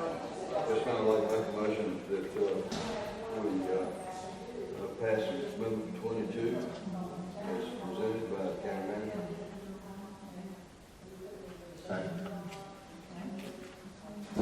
Motion made and seconded. Any further discussion? Hearing none, all those in favor say aye. Okay. Okay, amendment number 23. At the beginning of the year, a budget amendment was done to pull money forward into the current fiscal year for the courthouse. However, as we've been working through the system, we have realized that the money was actually pulled forward. And so this is to reverse the pull forward that took place at the beginning of the fiscal year. Because if you remember, it looks like there's over $600,000 in the courthouse line item, and there is not that much money. Okay. Well, how does it get transferred back to fund balance? Everything's increased. Right, because this is just reversing the other action. We'll put it in there and then we'll put it back. And I don't know if I cannot connect to the other drive to give you an answer, to show you the other budget amendment, but this is the exact reversal of the previous amendment.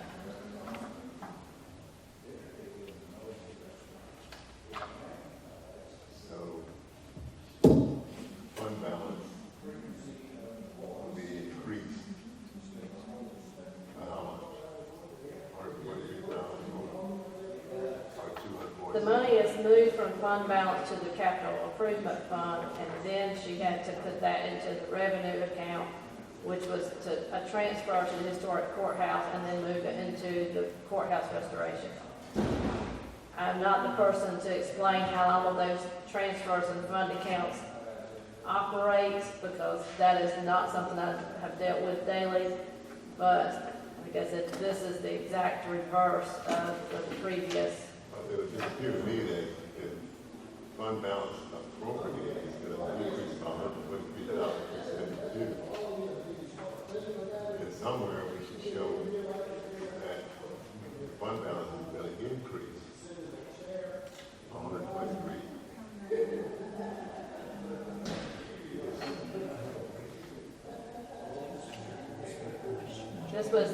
This is the reverse of the one that you approved in, on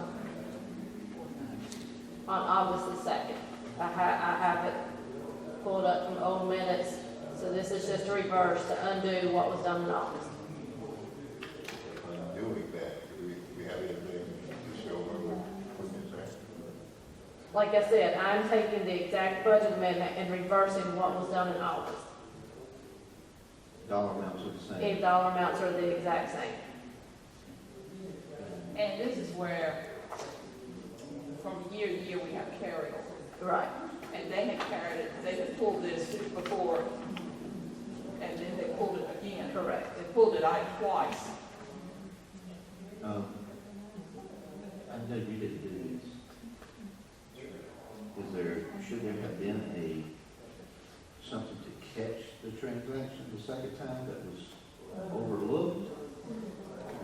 We can discuss that if you want to have a closed session. Thank you. You're welcome.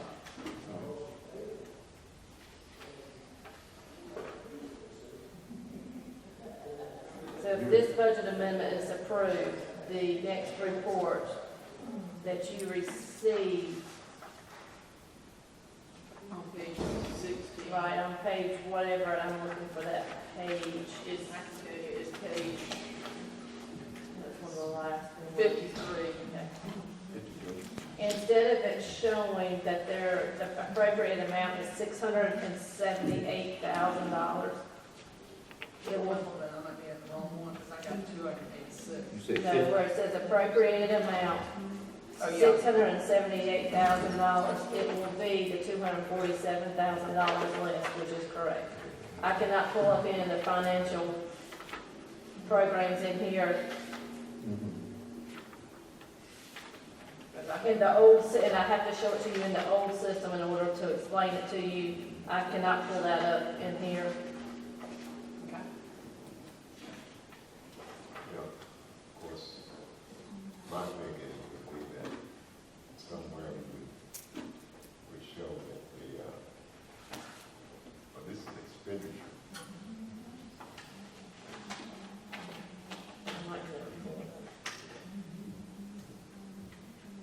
Without any complications or buzzing and muddying the water, how did this come to your attention? Through working on all the information for fiscal year 17 and a repeated question I had asked. For this fiscal year was answered whenever I was going through stuff for the audit we're in the middle of right now. But if you took money out, she had put on the original one to increase fund balance, that was appropriated. We are decreasing this fund balance by the exact same thing, so it will be a wash. Same with each transfer and each revenue account. You're saying this 246 is going to do what with this expenditure amount? That $678,000, it will be decreased by $246,000. And so the real, it should be,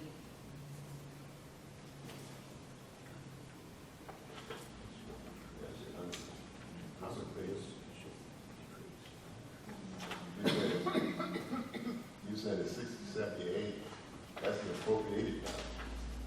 That's the total, and that's where that amount has been added to. And that is not the correct amount. So you're saying. It takes many years of, it takes each year from where you began this project and pulls that money forward in the appropriate amount. and they pulled it up forward twice. And it would be simpler to show you, instead of on this computer screen, if I printed out many sheets of paper to show you what was supposed to have been done, and what was done in the past and what should have been done. That way you would each have a piece of paper. Instead of trying to look at it on here. Do you think we should I think you should, see it later? no, I think you should act on this because otherwise, oh, You feel like there's anything that you can show us later? I can show you, but I can go ahead and tell you that right now it looks like you have more money to spend in this line item than what you actually have. I understand that. And that's why Madam Chairman, Well, the thing about it, if I'm going to reduce, what we're saying is the appropriate amount is going to be reduced from 678,372 by $246,744. But guess what? When I look under my revenue and my fund balance, all I see that go up by $246,000. it did, the way the budget amendment was done originally did not decrease the fund balance. It increased the fund balance. there was a transaction made prior that was not made correctly? This is correcting all the mistakes. I guess when it was good to see that one also. Ahead. Yeah. You have, I can show you the old budget amendment that you approved to show you that you approved increasing fund balance when fund balance should not have been increased. It should have been what, decrease? It did jump over there. So that is why it is being, this is the original fund balance. Okay? This is not the original fund balance. This right here is the original amendment. See, it increased the fund balance appropriated. The budget amendment you have is taking that away because that was incorrect. So we're going to decrease compensation. So we decrease reversing. Right, I'm reversing this one, that's because this is incorrect. So I'm fixing with this one what this one was. You don't. Because see, if I'm this one, I'm pointing to his because he has But we it. voted on But see, it's just reversing all of the mistakes that were made. Because this one, really, if you were moving fund balance, it should have decreased then. Right. All right. It does, I understand your point, because if it's increased, it looks like, decreases, there should be an increase somewhere. Right. Just so you know, the date on that transaction was July July the 6th. 6, 2017. And, okay, do I have a motion to approve this, budget amendment number 23? So moved. Second. Motion's been made, promptly second, any form of discussion? Hearing none, all those in favor say aye. Aye. Okay, citizens' comments. We're going to have no closed session today, correct? I do not have anything unless the board has something. We do have these closed session minutes. Do we need to act on those? And you can if you want, I don't remember how many there were. You can, or you can wait until the next one. I read through them. Did Yeah. anybody see? We can do them real quick. Okay. We have closed minutes for January 3rd, 2018. Their closed session. Okay. Okay, closed session. Okay, like I'm reading it. Okay, citizen comments. Citizens' comments, I'm not gonna get up here before the council. Okay, don't. I just wanted to thank especially Commissioner Henry Jordan. Henry, you come up with some of the most best common sense ideas today, and you even got people to vote your way. So you get the certificate of the award today. I think the vote was like 5-0 whenever you come up, and you did have a lot of good common sense. The other thing is that I want to know, did any of y'all in here hear me say anything detrimental about mistreating dogs? Did I say anything about mistreating dogs? It seemed like one of the members here in the audience took me out in the hall and raked me over the coals and told me that in 5 minutes I was able to undo what she'd been trying to do for 7 years. And I must have made one great speech. That's all I got to say. Thank you. I don't know if you abuse dogs at all. You might abuse us, but not dogs. That's right. I was trying to get your attention, not the dog. I didn't ever say go out and put a chain on them. I did break an arm one time. The man didn't listen to me. He might have broke his arm. So, Carol Witt really did go and jump in my face, and I didn't know anything. I mean, I know that I'm not a PETA person. And also, in case y'all see on the computer, I got some good pictures out if I can figure out how to get them online. The PETA truck out here and telling people not to eat chicken. And then the chickens is one of the biggest industries that we got in Gates County, and I think that'll go over real cute. So, I know Okay, thank you for your comments. We can always count on you. Okay, no else citizens' comments? Okay, we'll have commissioners' comments. Maybe I'll start at this end. Somebody, y'all listen. Y'all got to have somebody to listen to. There won't be comments. I do thank people for coming. I know issues that we talked about today. Earlier, I need a constituent in here, so I can brag about it. What did you say, Billy? Henry said he wanted you to stay so he could brag on you. My constituent. But you may ask one person for Sunbury. That's right, and that's one of the reasons, you know, when I started out the door, I thought about that, because you always say, who's this from? Okay, since y'all been interrupting my comments. I thank everyone for coming today. I know the issues that we had today are, everybody's, you know, there's not a total agreement on them, and people have various opinions. And that's fine. That's what we have, a democracy where people talk and we do it with civility. And that doesn't mean, and it's truly democracy in action. And I think we come out with some better ideas if we can discuss it openly and not have name calling and not get angry about different issues. And just sit down here and do it calmly. And I agree with common sense. If everybody would be a responsible dog owner, we would not have this discussion. Unfortunately, we have evidence of people who are not responsible dog owners in the county. And unfortunately, that's why we have to have rules and laws. Whether it's for dogs, whether it's for driving and drinking, whether it's for whatever. You know, most of us do the right thing. Unfortunately, we had to have a lot of laws because other people choose not to do the right thing. And I'm appreciative. That's my 2 cents worth. Well, I was glad that we had a good group here today, and we had the newspaper here, so we're interested to see what comes out in the paper. Yeah, it will be. So, but we had good dialogue today. This is in the top 5 phone calls and visits that I've had this topic, animal control. It's in the top 5. And you probably guess what the other 4 are. But, you know, that's what we're here for. And I appreciate those comments. And I try, you know, I use the word compromise because I had comments on this side. I had comments on the other side. So, one of my earlier comments was we need to strike a good balance. And I think we did. And that's good. Well, I too want to thank everyone for being here today. And I thank the board for working together. We've accomplished quite a bit today and had quite a bit of dialogue. But overall, I think we did the right thing for all the citizens of the county, just to thank you. And I do thank all of my constituents for being here. And I thank my constituent around me for staying here the whole time. And we stayed here for quite a while today, but at least I had one building to back their name. And we just wish you a good week.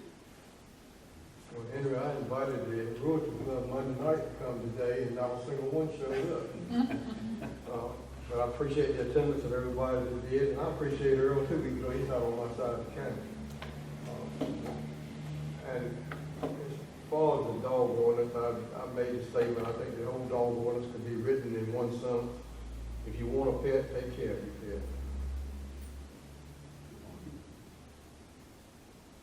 It's good to see Billy here today. Mm-hmm. Yes, we are glad that he's up on his feet again, walking.